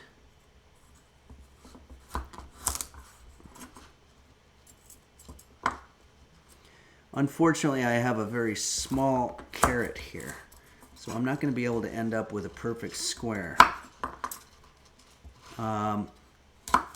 Goat's Head wanted me to do some measuring. Let's go ahead and measure this. Looks like about exactly 4.5 inches. I'd say that's probably pretty good for a pre-cut square. Let's go ahead and try to use the bias method. So again, instead of cutting it this way, any asshole can just cut it this way. We're going to slightly slant it, and then we're going to expose more of the surface area of the cut carrot so that the aromatics from the inside of the carrot are exposed to the air, hence delivering more of a aromatic experience. So this is called the paysan, or the peasants. This is how the peasants cut their carrots. A lot of countries have peasants who are people that live in the more rural part of them, as opposed to the aristocrats, which are more in the city. And I never asked Borsenvin. Borsenvin, you're of French nationalism. Are you a paysan, or are you part of the aristocrats? And I apologize if that's a rude question. Such Cool Brand says, "Hi, Henry's Kitchen, longtime watcher, first time typer." Well, I think you did a good job.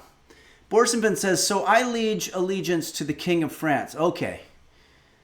And I forgive my ignorance, but I don't even know who that would be at this point. because I don't keep track, but that's the way that a lot of us here are about international politics. Stotch Match says it's Macron. Okay, so the King of France is Macron. I did not know that, and that might not even be true. I don't know. Munch Hotel says it's King Charles de Gaulle. Borsenvin says the King of France is actor, movie director Jean Reno at the moment. Oh, okay. Computer, what stuff has Jean Reno been in?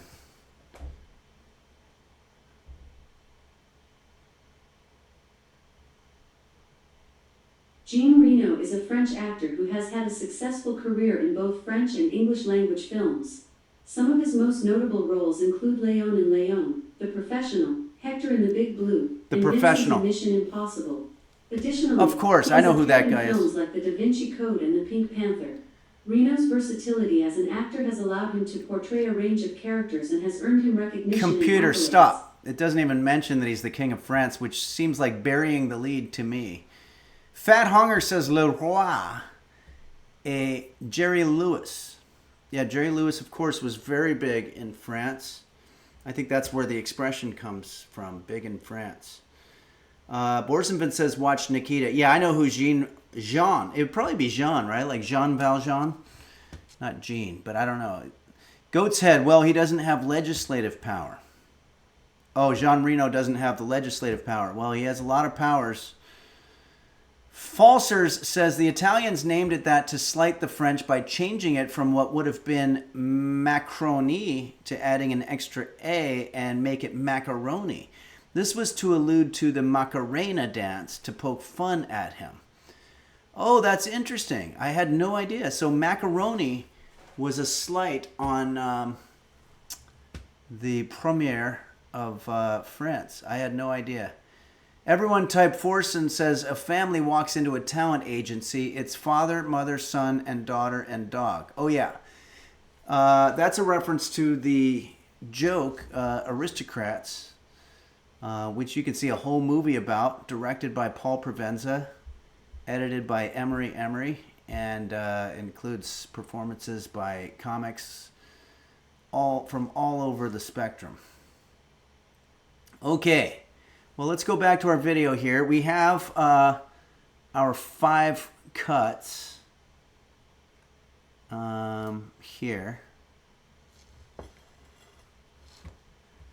And they're kind of squashed up. I'm going to just sort of separate them into different groups because I don't want there to be confusion about which ones are which.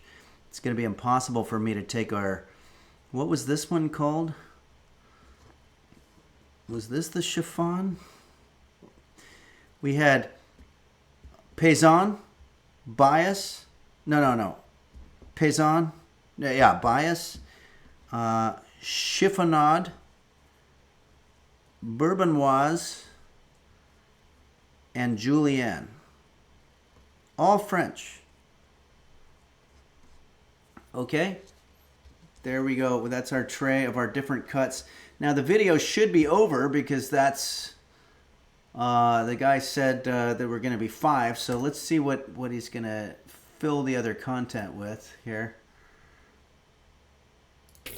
Now that we covered 5 cuts that are important to know in the kitchen, I'm going to give you 3 more that you'll honestly probably never use as... Hold on.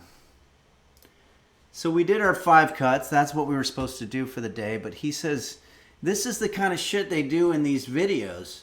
This is titled 5 vegetable cuts that you should know. And now we should be done with the video, but he's sucking us into... Now that we've done the 5, I'm going to show you 3 more. You can't do that. You just can't. You wouldn't have done it back in my day when I was growing up. Now everybody does anything that they want. But it pisses me off. This video very explicitly said there were going to be 5 cuts. And doesn't he even say that these cuts you don't use? Why are we learning them then? Now that we covered 5 cuts that are important to know in the kitchen, I'm going to give you 3 more that you'll honestly probably never use. That you're honestly probably never going to use. So this is called filler. This is just somebody wanting us to watch for a longer time because that way they get bigger payments from TikTok. who of course is owned by the Chinese. Dendra Leon says, "Turn the knife around." That's a song from Miami Sound Machine, I think. Okay. As they either take more time or are primarily for presentation purposes over cooking function or efficiency. Tournée. A tournée cut is turning vegetables while making cut, so it looks like a football or barrel shape. Take a roundish vegetable like a potato, then peel it, and you're going to carve the potato into the football shape.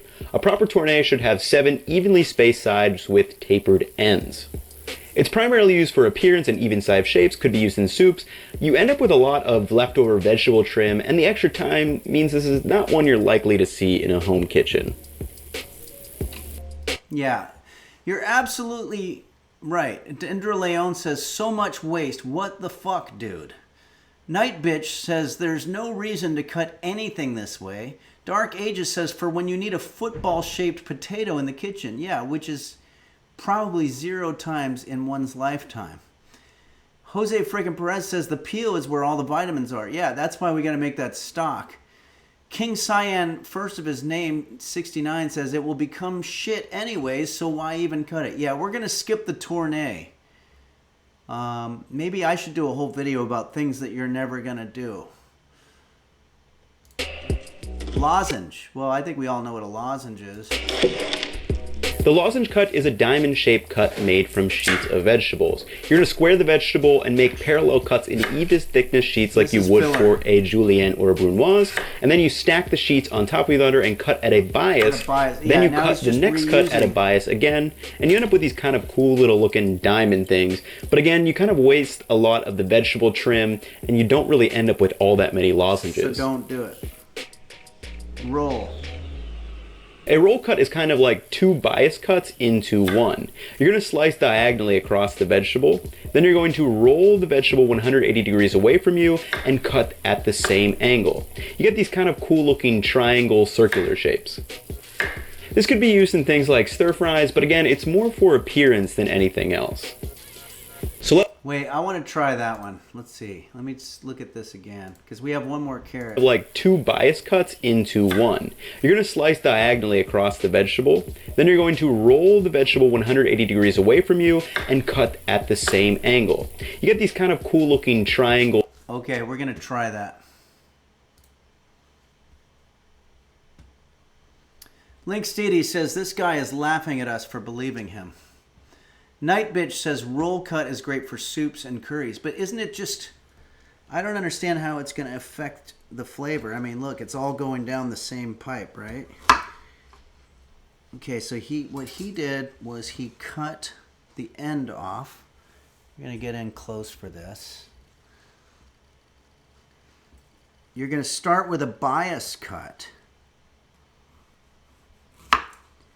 And then you're going to roll 180 degrees, he said, and do another bias cut.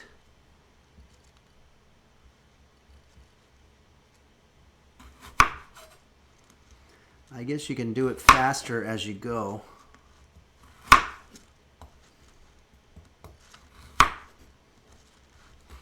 I still don't see really much purpose. But I think every YouTube video should end with, "Okay, now that I showed you the stuff that sucked you in, we're going to show you 5 other things that you'll never use and have no practical value." I don't know. I don't, you know, chefs have an honor among thieves, if you will, and so I don't want to necessarily diss anybody, but I resent that so much of what you see on the internet is broken promises. He promised that it was going to be the 5 techniques that you use, and then he added on a bunch of techniques that we don't even use. Okay, well, this is what we have. This is our 5 very distinct types of cuts. We have our julienne. We have our bourbonnoise. We have our chiffonade. We have our baillasse, as well as our paysan. And then we even threw in one at the end, which the name escapes me. Oblique. So you can see that this one has sort of a triangular shape. And there were a couple we didn't do because they were ridiculous, like the tournée, where it's made to look like a tornado apparently. And then there was one called the, what was that other one? The lozenge. If I need a lozenge, I'll just reach for a Tums. Borsenvin says, this is the best way to cut a carrot. And oven sear with soy sauce and sesame seeds. Okay. Well, I will say, Borsenvin seems to know a little bit about the art of cooking. And I think that I would attribute that to the French. Borsenvin is our resident Frenchman. And the French... One time, I had a French friend who said, do you want salad? And I was like, who wants salad? You know, we were just hanging out. And he proceeded to just throw together a salad. And it was the best fucking salad I've ever had in my life. It had apples and raisins and grapes and all kinds of stuff. And I was like, this is the kind of salad you guys just whip up on an afternoon. He wasn't a chef or anything like that, just a guy. So I think there's something there. It's an art form that's cherished in that country. Everyone type Forsen says, can we pump up the jam? Unfortunately, no. No, we don't have the budget or the capabilities to pump up the jam right now. But I'd like to. But maybe one day we will be able to do that. But anyway, I want to thank Ethan Chibo for teaching us the 5 techniques that everybody has to know if you're going to be spending time in the kitchen. These are cutting techniques. Once again, Julienne, Chiffonbeau, Bourbonnoise, Bias, and Paysan. Okay? With that behind us, maybe it's time for us to get into our game a little bit, but let's see how we can time this out. Borsenvin says, I agree, Henry. Thanks for paying attention to a cultural hobby of French people I love to take part in. It's absolutely true, and find someone who's French in your community and ask them to make you a salad, and you will agree with me 100%. 50 Mission says, wonderful cuts, Henry. You are a chef. Well, thank you very much. I'm humbled. And thanks for resubscribing for 2 months. Let's see how much time we have before we have to do our ad. We're going to be playing this game that we've been playing called Firewatch, and it's a lot of fun. But first, let's do a song.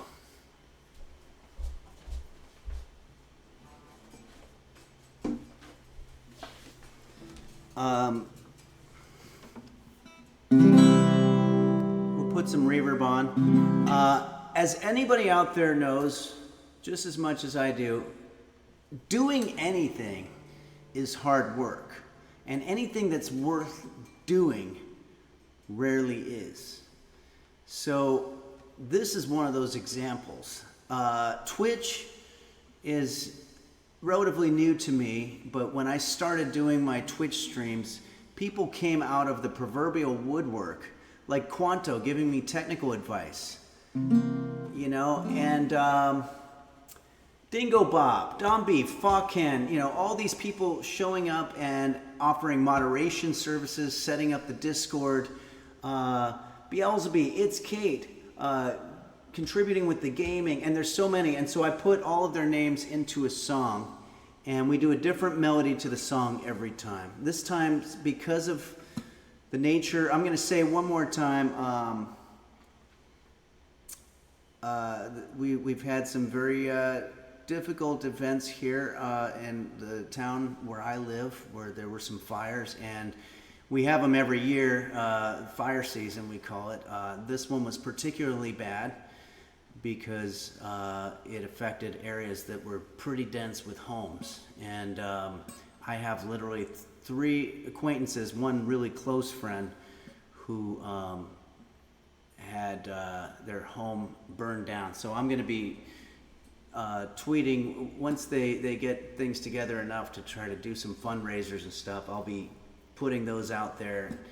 Also, you know, if you're one of those people that likes to give There are options like the Pasadena Humane Society, which has been taking in animals. Oh, some of the images are incredible of little cats that probably were the house cat, but maybe they were an outside cat and families had to evacuate at the last minute and couldn't get their cat. So the cat showed up to the Humane Society covered in soot and ash and stuff, and they went in there and cleaned them up, and they do really incredible work. So Pasadena Humane Society is a way to help, and also Central World Kitchen, which helps with feeding people who are displaced. That being said, one of our users, Anti-Paster, wanted to hear a song called Smoke Gets in Your Eyes, and it's a beautiful song by the Platters. They say that walking around in ash is the exact equivalent of smoking 10 cigarettes with a hangover at breakfast, waiting for your cheap-ass eggs, and the waitress has been gone for like 40 minutes on a smoke break, ironically. And if you add the wind chill, you're freezing. So it's not good, and so in honor of all of that, we're going to do this song here, which is a thank you to all of you, the users of the platform, for helping us get to where we are. We have, if anybody's counting, we have 379 subscribers. That's lower than we've had in the past, but that's okay. And Thitchin Hat says, Henry, did you hear what this AI jackoff said about musicians recently? No, I didn't hear about that, but I can imagine it's something demeaning. Boner of a Lonely Fart says, it's like eating in the smoking section in the 80s. That's the analogy I was hoping to find. So we're going to go ahead and do this song to thank you, the users. What the fuck? Mountain Badger 64 just gifted 5 tier 1 subs. Amazing. Thank you so much, Mountain Badger 64. That's very kind of you. And 50 Mission resubscribed for 2 months and says, wonderful cuts, Henry, you are a chef. Thank you very much. If you're just joining us, we made some pretty awesome French cuts. Julienne, Bourbonnoise, Bias, Paysan, and Boubinoise. We did all of those today, and now I'm going to go ahead and do this song while I have your attention, to the tune of Smoke Gets in Your Eyes by the Platters. Here we go. Thanks, Jay Naziro, for subscribing. Fa Cannon Dingo Bob, Dom Beef Hot Bear 1110, Do Dingle Dog Go, Dr. Flanges Bacchus, also Shane Yes, and Beelzebub. Mochi's Nirvana, it's Kate, Kairosa and Bumblevision, and the LGX, Chef Reactions, Husky Boyle, and Bill Larkin Music, Nim Moon Emerald, Orca Mind, Estfan, Bonnie, Dazzle Cat, Blurry Little Quest, and Borson Van. Don't forget Quanto. Now I'm going to the tier 3 subscribers. Okay, key change here. I don't know how this is gonna go.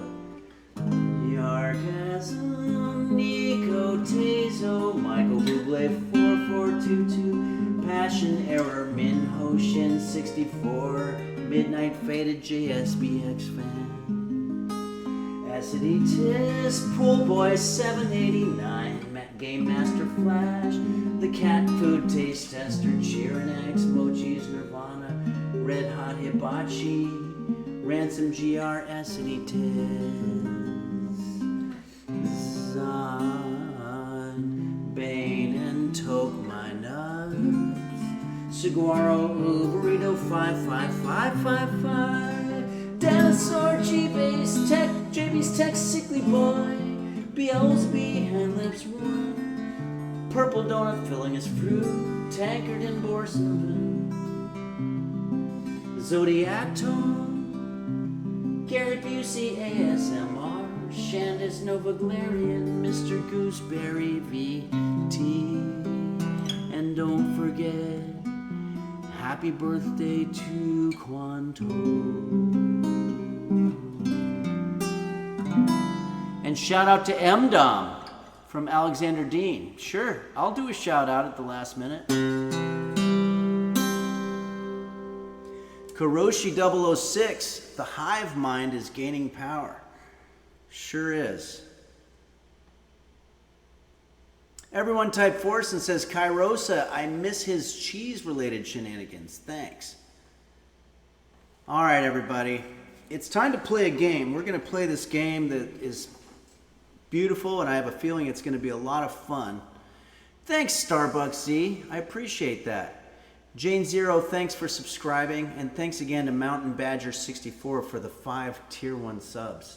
Absolutely incredible. If you're keeping track, we're up to 385 subscribers. Okay, so I think what I'm going to do is I'm going to go ahead and show a 3-minute ad now, get it out of the way, and that'll be the time that it takes me to set up the game, because I'm a little bit just sort of not the best when it comes to the whole thing of navigating games and stuff like that. So Falser says, this is a beautiful thought. Thanks for sharing. God bless. And that was a response to Munch Hotel, who said, that was nice of you to say. I'm sure Mrs. Delowitt, your 3rd grade teacher, would agree. You guys are talking about a whole different thing that I have nothing to do with, and that's great. I love that.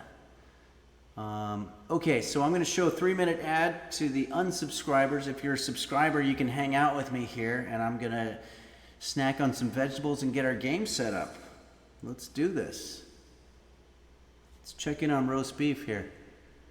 Still barely moved in position. There we go. Here we go. 3-minute ad is going. Redivec, you're absolutely right. The beef is resting. Now, do I have reverb? We're going to get reverb off. And meaning we're going to turn off the reverb. We're not going to find someone named reverb and get them off. Okay, let's find now Firewatch. This is our game. We're going to be starting it up here.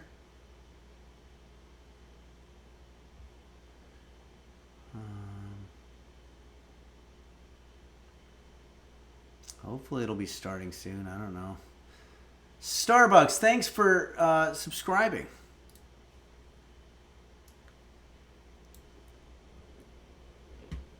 Thanks, It's Kate, for changing the game.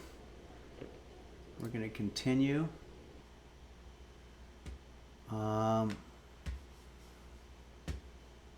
Lost my cursor. Okay.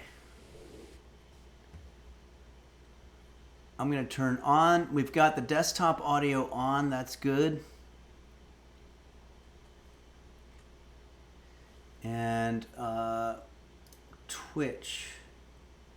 So we're still showing that people are that the ad is showing right now, so that's okay.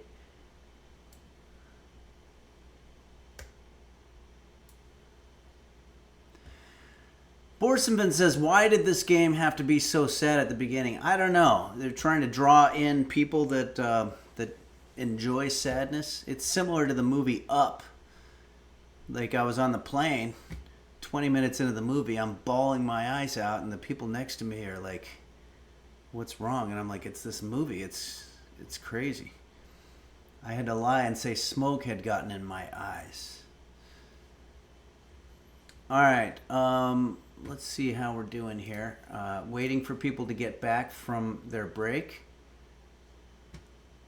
Everyone type Forsen says it can only get better from here, I guess. Yeah, I have a feeling there's going to be a little bit of a love relationship that's going to blossom with the sassy Julia. Munch Hotel says, welcome to the new viewers. We've got new viewers? Awesome. Thanks, new viewers. Yeah, we have 269 viewers. That's amazing. Thanks, everybody. Okay, we're going to do this. The unsubs are back. And so it is time now for us to do the game. So I have to go to this thing. Put the green screen up. And we're going to resume. Okay, so I'm going to need help from you guys. I'm not that strong a gamer. And I know that that's a big part of what we do here. This coffee is freezing, by the way. Supply cache. So there's a pine cone. Do I need this pine cone, for example, or should I just leave it? What am I going to do with a pine cone? I don't think I need it. What I'm supposed to be doing now, if I remember correctly, is I have to find these kids that are lighting off fireworks, which is a stupid, stupid thing to do in the woods, especially during fire season. And I have to find them. So I have a map, and I have to deal with whoever is setting off the fireworks. I am here at Cache. I think I'm supposed to go west. Am I right about that? I can't see the compass. Why can't I see that compass? Like I can't see what it says on it. Oh, north is behind me, so west would be... Oh, I see. Okay. West would be that way.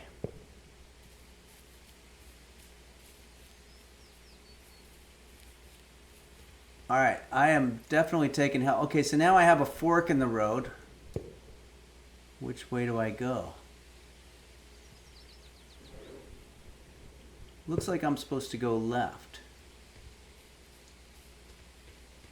There was a map on the supply cache as well. I think the fork needs to go back to the kitchen. That sounds sarcastic.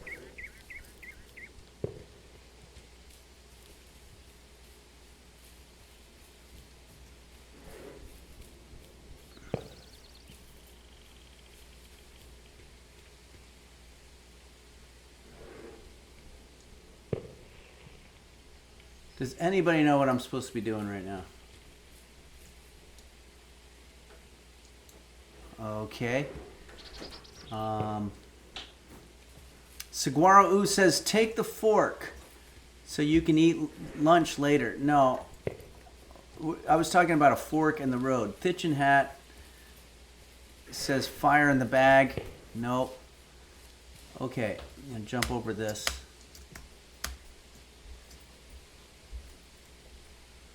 I need to get over. How come I can't? Oh, I have to put the map down? Maybe?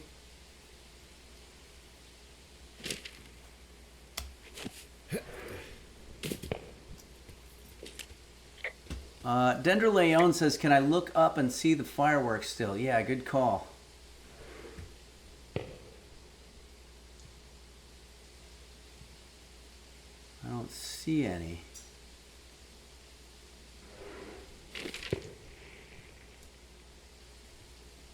I'm really pretty far out there.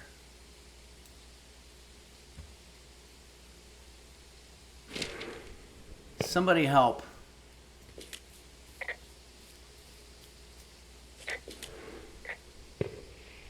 I don't have my person here helping me. I'm just sort of out. Just keep going, Fondue Yourself says. Yeah, let's go on an adventure. Rope hook. Oh, there we go. There's fireworks. I gotta go talk to them. The rope hook.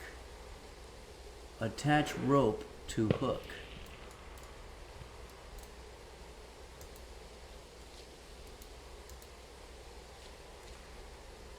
I'd love to. What do I do?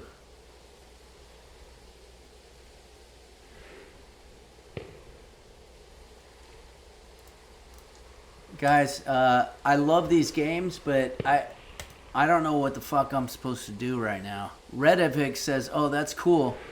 I didn't know they added Cybertrucks. Left click. Okay, yeah, I left clicked and it just zooms in on it. Might want to radio this in.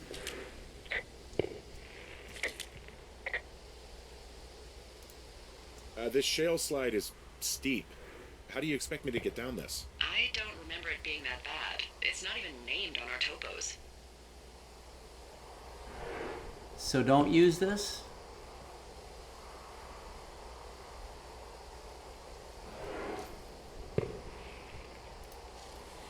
Oh, I guess I had to come at it from the angle. Okay, so there's some things about this game that I guess I'm gonna learn. Spacebar, so I'm gonna repel.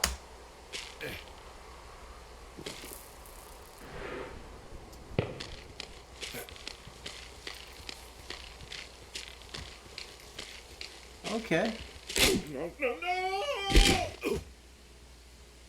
Ouch.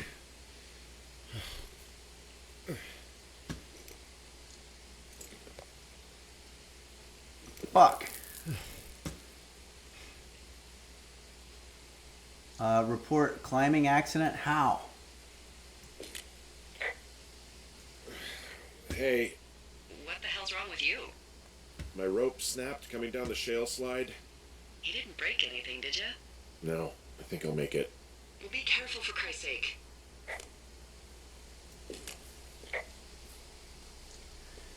How come she only answers sometimes?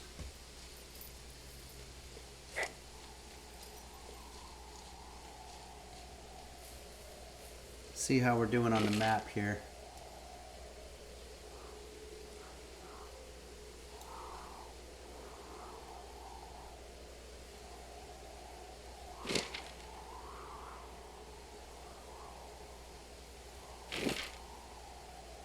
Still want to be going west.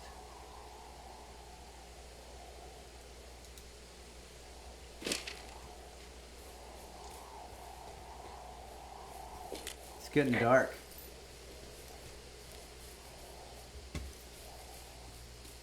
Go take a nap, is what Munch Hotel says. Oh, what was that?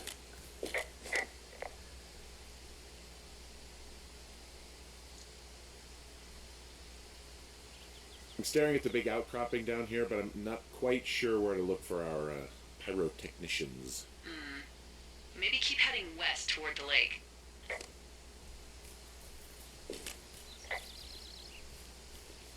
It is a hell of a nice camping spot down here by the lake. I haven't been down there in years, but yeah, Jonesy Lake area is perfect. I'm going to Jonesy Lake.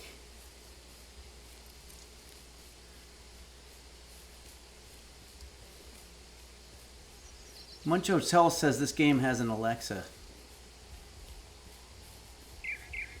Falser says this game is an allegory for fire safety. Oh, some whiskey. Oh shit, Ferret are Irish. Save for later.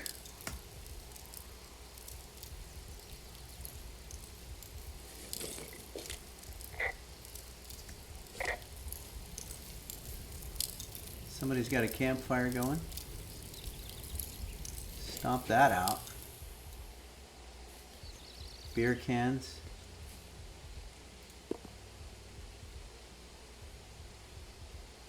Keep that too. Ah, fireworks.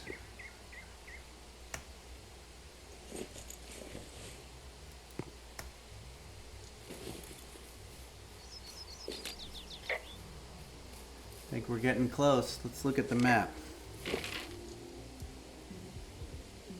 Yeah, we're getting to Jonesy Lake here.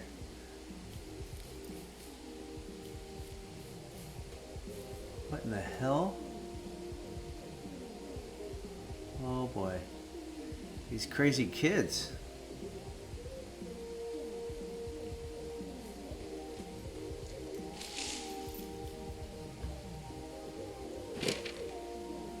I guess I should examine these. Save for later.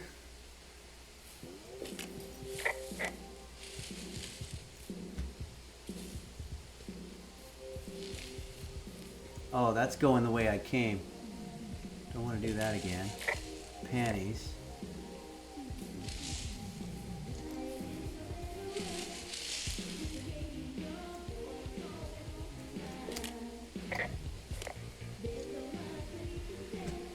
Okay, let's take a look at the map. I want to head west.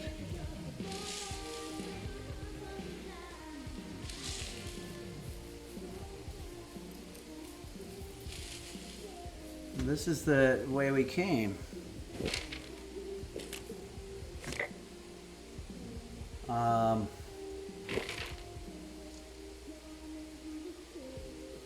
Yeah, now I'm heading east. I want to turn around, go west.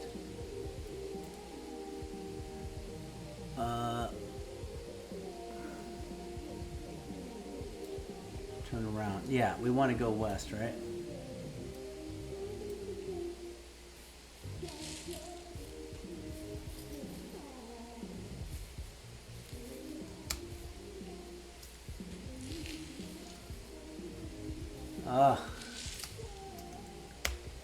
Okay guys, these dead ends are not fun for me.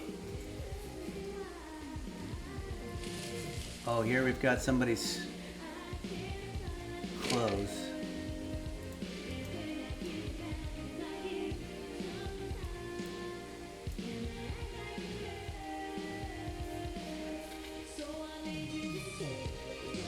Oh, here we go.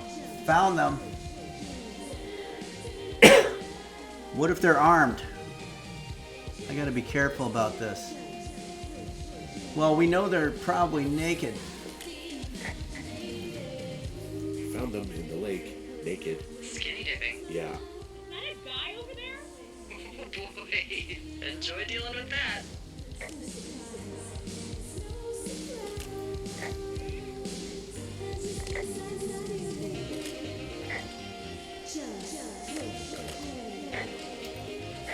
How come that stuff comes up so quick? Cool stereo! Oh, hey, put that down. Seriously, it was expensive. Fucking cool it with the fireworks! Please just put it down. We won't light anymore. Hold on. You probably have a tiny dick. Chelsea, it's my boombox. Here we go. Let's just run to the other side of the lake or something. Totally. You're gross. I know you guys are setting out bottle rockets out here, okay? How? Because you're hiding in the bushes, spying on us? Give him a break, Lily. He probably hasn't seen boobs in 20 years. Apparently this really happened. Probably still a virgin. Why do you guys think it's all right to just stare at girls? Took all of your stuff. Fireworks, whiskey, you name it. What? You dick! Also, setting off fireworks out here isn't just stupid, it's illegal. Yeah, so is stealing, asshole. That's so fucking bogus. You're gonna pay for that. Can we just get out of here? Ew, totally. You're gross. You're just some sad man out in the woods.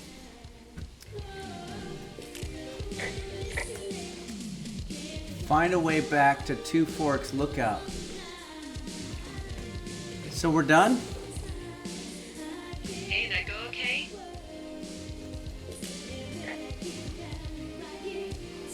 It's done. Well, that's ominous. Hopefully there won't be any more trouble. Good. Thanks for going down there. Okay, so now I guess we're gonna go east.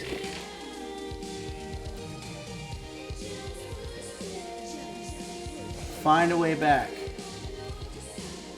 Okay. East.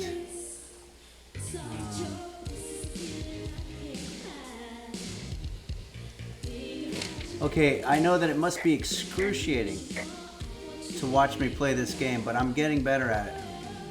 Well, this lake does seem like a good spot to swim, even if the last people to do so were assholes. Yeah, right now though, it's all snowmelt, so you'll freeze your balls off.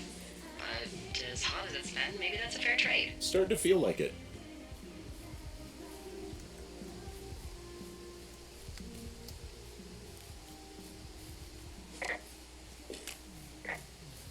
I wonder why they call it two forks.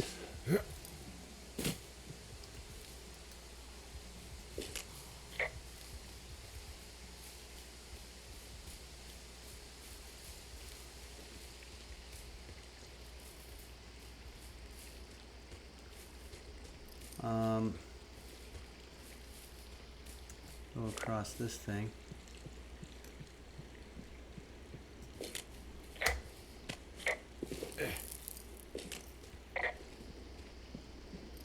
Munch Hotel says, are there snakes in this game? I sure hope not.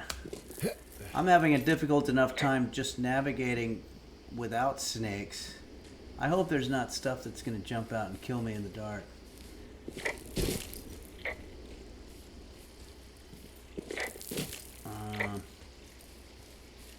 Let's check how we're doing with this map here. Still heading east.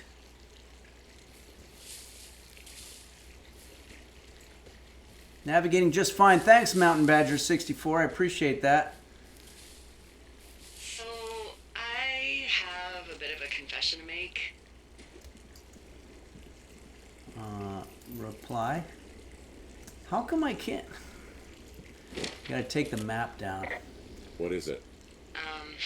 Look, I was drunk last night when I welcomed you to the job. Yeah, well, you're not the first boss to be guilty of that.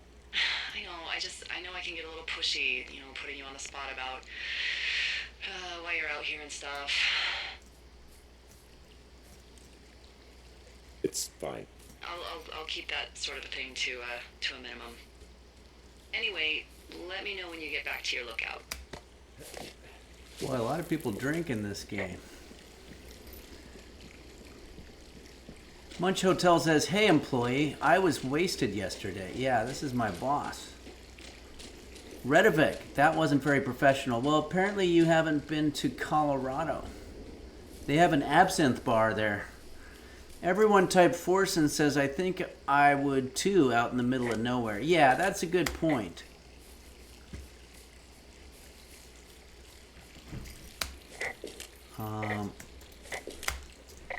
Borsenben, I have a question for you. Have you ever had pastis?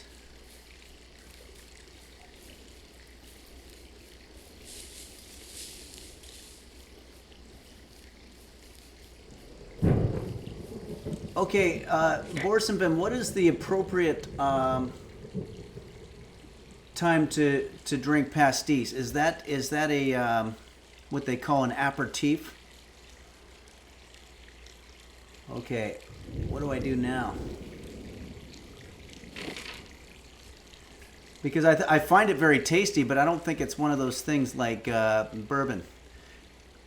Borsenben says, Anisé drinks we love in southern France. Borsenben says, 17th in Marseille for aperitif indeed. Okay, Falser says it's pronounced appetite. Oh no, but I was using the French pronunciation. Oh, I gotta go east.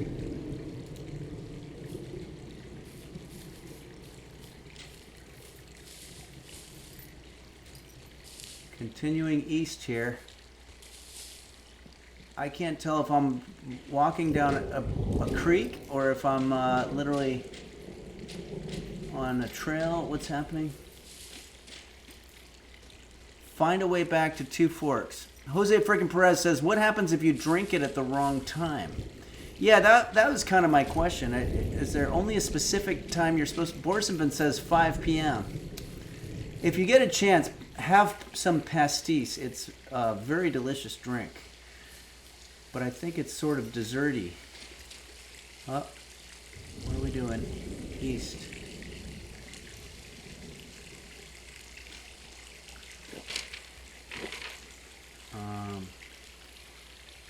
It's getting dark. Oh boy, I'm way not in the right place here. There's a cache somewhere.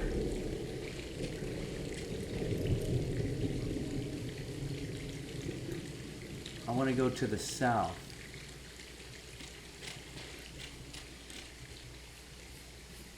Go into this little cave. I'm in a cave. Cool. Maybe I should go to sleep.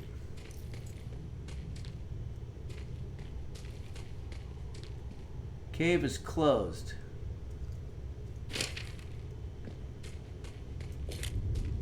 What's in this cave down here? In Thunder Canyon? Thunder Canyon? Hey, I didn't name it. But in the cave, I don't know, rocks. NFS tells people not to go too far in there. It's pretty dangerous. Hello? It looks like the path leads through the cave. Back in the cave, huh? Man, I don't need to lose another lookout in there. Another lookout? Oh!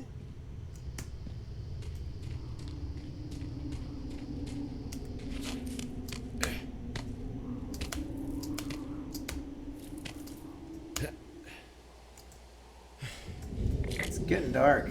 This is getting creepy.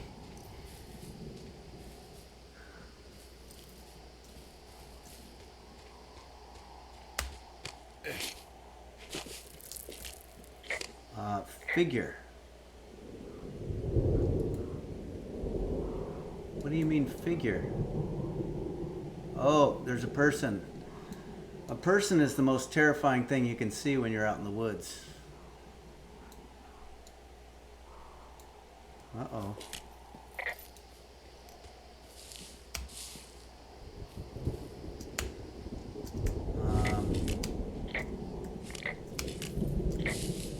I gotta go chase that figure.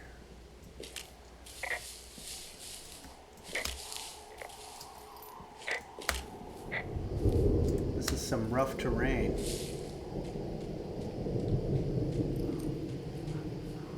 Follow the trail.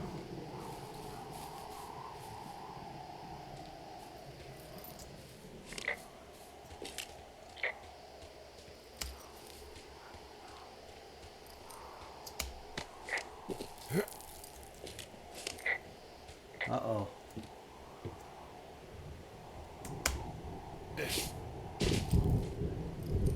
That was pretty good. So this is Skyrim. Radio it in.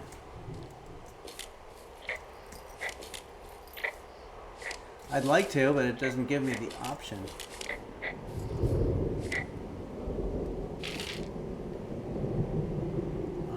Where are we?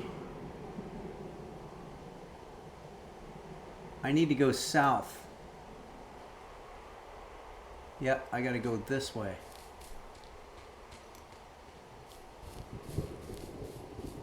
Wait. I gotta get up over this. Damn. This is not the time that I wanted to get lost.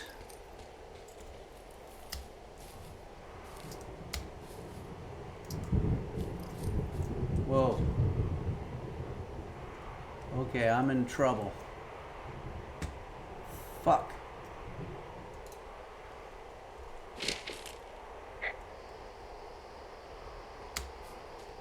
Can't get up here. Oh. Yeah, there we go. Is this stairs?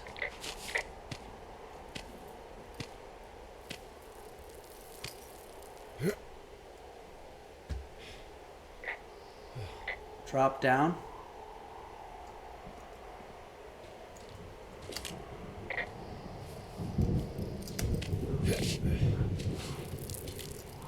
Climb more rocks.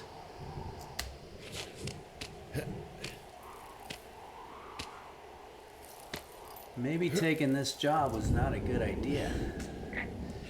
Let me look at the map. I'm a big map type guy. Okay, continue going south should work. I am curious to know who that figure was.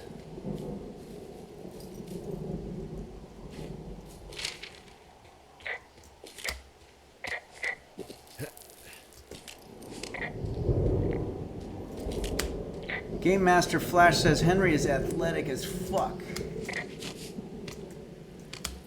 Yeah, I like to think so. At least my character in this game is.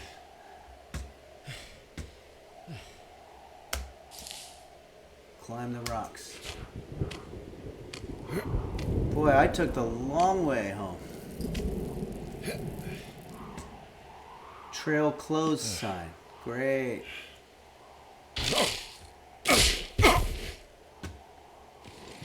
Now I'm in deep shit.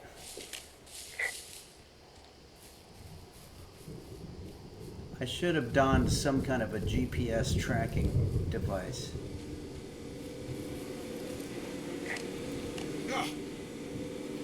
Generator.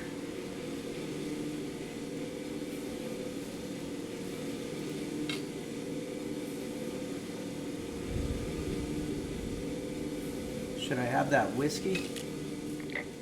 Let me look at the map. Oh, I'm at the tower. Am I at the tower? Quanto says your first mistake was leaving the house in the first place. Are you talking about in real life or in the game? Because I think it applies to both. I think I made it back. But there was somebody in my tower. I made it. This might be where we stop.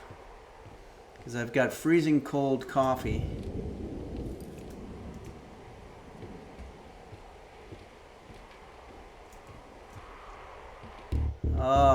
Home sweet home. Report vandalism. Let's put away the map.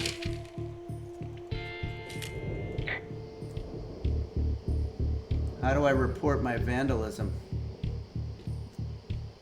Firefinder.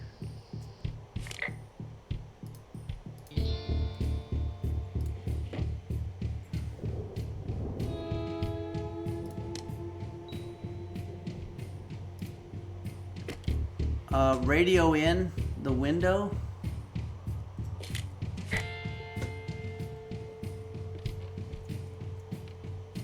All right, I want to report my vandalism. The hole in the window. Oh, wow. Oh, that's the vandalism. I thought we were talking about the kids with the fireworks. Holy shit, somebody came to my tower. Broken glass and the whole bit. Someone broke in. Hey, what? They wrecked the place. Threw my typewriter out the window. Motherfucker. Holy shit. I'll let the Forest Service know what happened. Okay.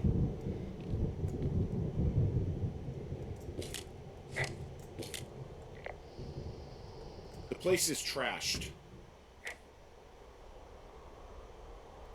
She doesn't care. Okay, I put in a call. That was fast. Yeah, well, do you have any idea who could have done this?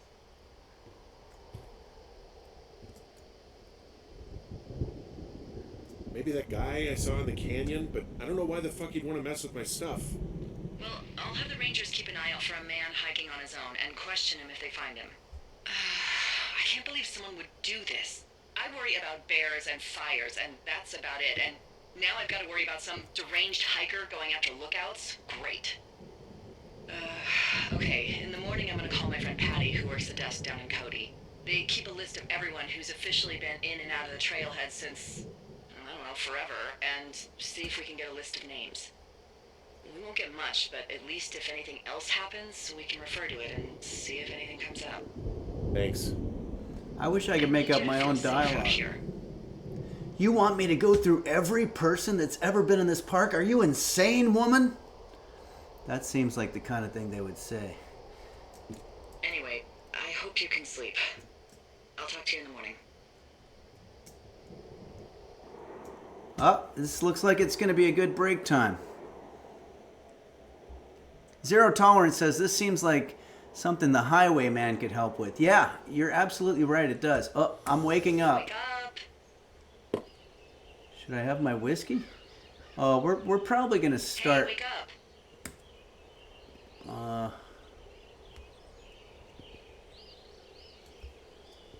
I was hoping we could take a break. I can't pick up the whiskey.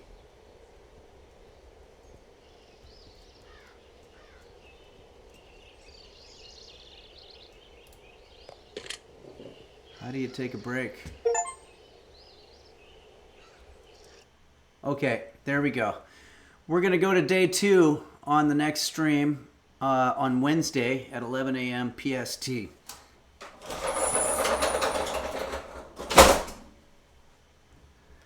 Okay, everybody.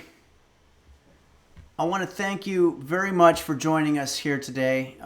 If you're just joining us, you're too late, because we already made delicious French vegetable cuts. I showed you how to do it with the tape measure as well as the matches and the chainmail and all of these items that we've used. We have Julienne, Bourbonnoise, Bias, what was the other one?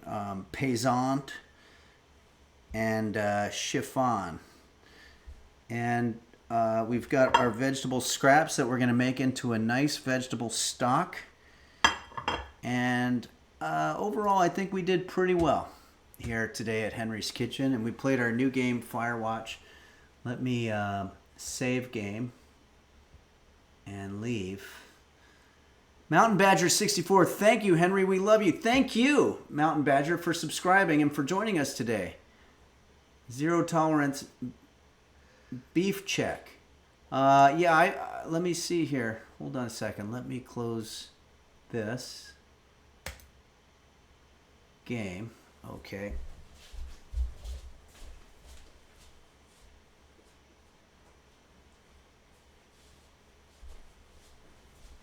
We're going to do one final check on my cat roast beef. See if he's changed positions. Oh, look at that. He kind of is. He sleeps in what's called shrimp fetal position, so he looks a little like a shrimp. In the fetal position, sometimes it's hard to tell his head from his ass. But that's the way it is with a lot of people. Gumme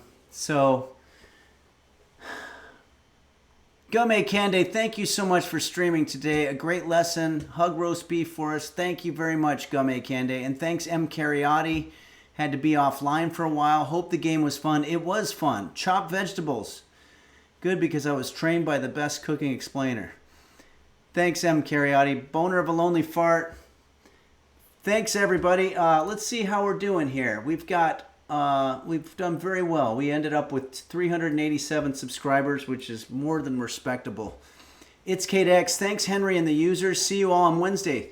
You know what? Let's go ahead and do a raid on somebody. That's always a lot of fun. I've been enjoying doing these raids where we just find some random person who's hopefully cooking, because during the cockroach infestation, I found that there was a sort of a void that needed to be filled in the cooking arena. So let's go ahead. How do we do that? Oh, by category, food and drink. And I like to do English.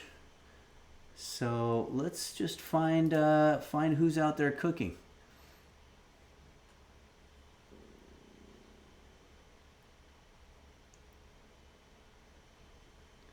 Okay, let's go. We got a live one here. We've got someone named Irac P. No idea who this is. There's 40 viewers. We have a couple hundred right now, so let's just go ahead and raid Irac P. She's making pho and baklava. Those are two wonderful, wonderful things. International, sounds diverse. I love it. Baklava is a dessert item. Middle Eastern, and pho is Asian soup, I believe. Let's check in. All right, everybody. Thank you again so much. And me and my weird beard are going to be back here on Wednesday at 11 a.m. Pacific time, the regular time. Thanks, Borsenven. Thanks, everybody. And let's find out what's going on with IROC P. I don't know where in the world they are. Start raid in 10 seconds. Munch Hotel, you're absolutely right. Don't forget to love each other. And Beelzebub, thanks. We'll see you on Wednesday. Thanks, everybody, for all that you do. Here we go.